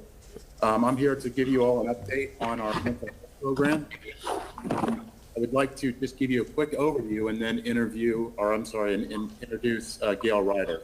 So, as you all know, the police department's not experts in mental health. So we've reached out to the mental health community to help build this pilot program. And Ms. Gail Ryder from Behavioral Health Care, she is the vice president for the Behavioral Health Care. She's been instrumental in us putting together and working with stakeholders to come up with a pilot program. So I have Gail on the line. Gail, if you would go ahead and speak to how you've assisted us in developing the pilot program. Hi, hello everyone. I'm hoping, can you hear me, Chief? Can you give me the thumbs up? Because I don't have my camera on. Okay, that's great. Hi, good afternoon, everyone. Thank you for inviting me here. I'm Gail Ryder, and I'm the Vice President for Behavioral Health for the BayCare Health System. In the beginning of the year, the Tampa Police Department issued an RFP asking the mental health community and the substance abuse community to respond to a request that they have to think through what it would be like to bring alive a behavioral health unit within the TPD. We all discussed that. There are several very large providers in Tampa Bay. We're lucky here in Tampa to have two very large addiction providers, that is DACO and ACTS, and two very large mental health providers, that would be Grace Point and Northside. And obviously a very large health system that has a lot of investment in behavioral health, which is BayCare. So we all got together and wrote a letter to our Tampa Police to say, I think the best way to proceed is to build the program together. So we started meeting in January, and we proposed, we got to know each other much better than we did before. As the chief said, they were not experts in mental health, and on the behavioral health side, we're not experts in law enforcement. So we spent several weeks trying to understand each other's language, and then we circled the wagons around two very important points. One, was it really required to have the mental health clinician ride along with our police officers? And then the second conversation was immediate access to care coordination and program. So after a lot of conversation, it was very obvious to the team that we had a real blind spot. And that blind spot was not really knowing whether the ride-alongs were going to make any difference. So we decided on a pilot project, and we teamed up a substance use and a mental health clinician, two teams with a ride-along, and we got back together, and overwhelmingly, the clinicians felt that the ride-alongs were critical. The reason why the ride-alongs were critical is that you have a rare opportunity, and the reason why the mental health community is very excited about doing this is when someone is in a sort of quote-unquote crisis position, or when police have to attend to them, that's a rare moment of engagement. That's a rare moment to make a connection with that person and then make sure that they follow through with care. So we made the decision that part of the new program was clearly going to have a ride-along component. The next piece was care coordination. And the thing that worried the providers, there's a tremendous demand on the mental health and substance use services currently. But when the police department and the mental health clinician in the field identify someone and then make sure they get into care, those particular people need to be prioritized. They can't get on a list. They can't be followed up the next day. It needs to be immediate.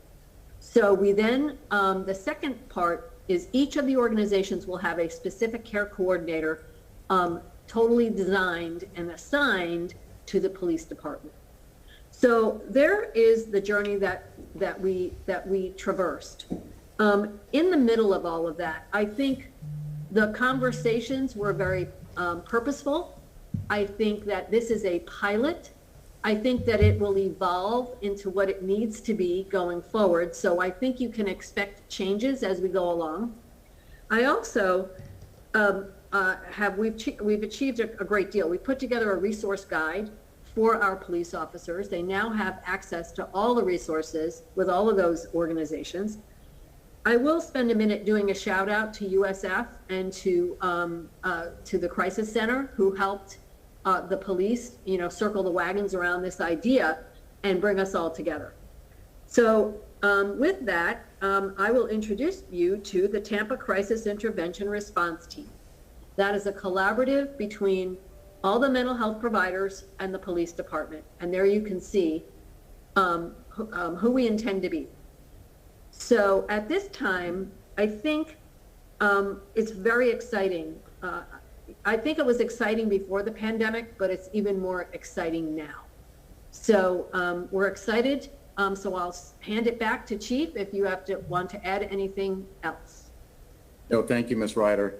And Council, just for your more detailed, our pilot program will be comprised of 13 individuals. We will have one internal TPD employee, which will be a behavioral health coordinator, and 4 police officers assigned. And then contracted through ACTS, we will have 4 field clinicians and 4 care coordinators. And we are currently working on a contract to get this program or this pilot program up and running. So thank you. Ms. Dingfelder, you're recognized.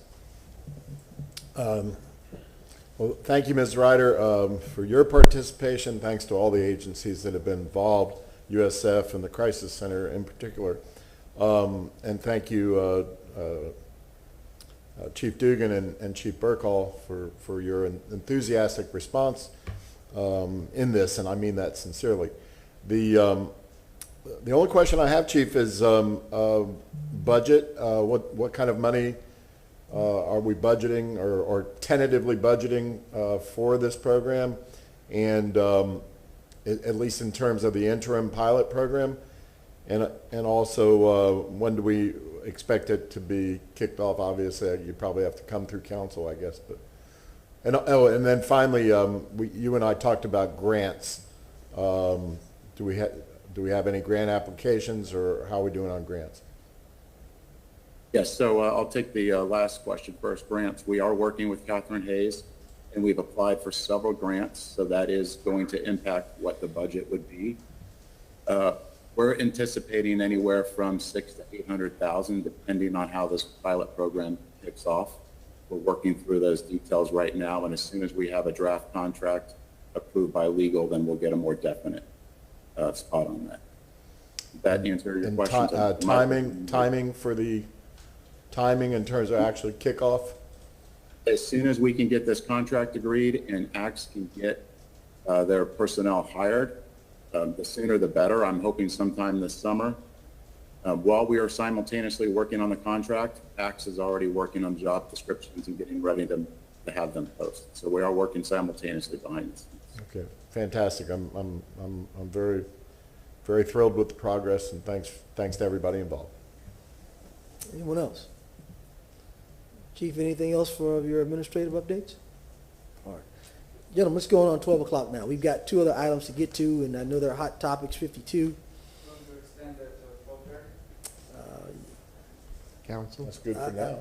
May I ask? I think you got 2 of items. You got the budget issue and this charter review issue. Do you gentlemen believe that we're going to get done by 12:30 with it? You want to break and come back at 1 o'clock for lunch or something? Well, I mean, you want to break your lunch down? We can go to 1. That doesn't matter to me. I mean, Chief, I just think that we're going to get into it. I just don't see us 12:30. I just don't see it. But let's break for lunch and come back at 1. Second. Okay. Mr. Maniscalco, you put a motion for 1:15? No, Ms. Citro? It's freezing in here. Citro, you said a second on 1:15? Yes, sir. All in favor? As long as the heat's turned up. All right, stand adjourned.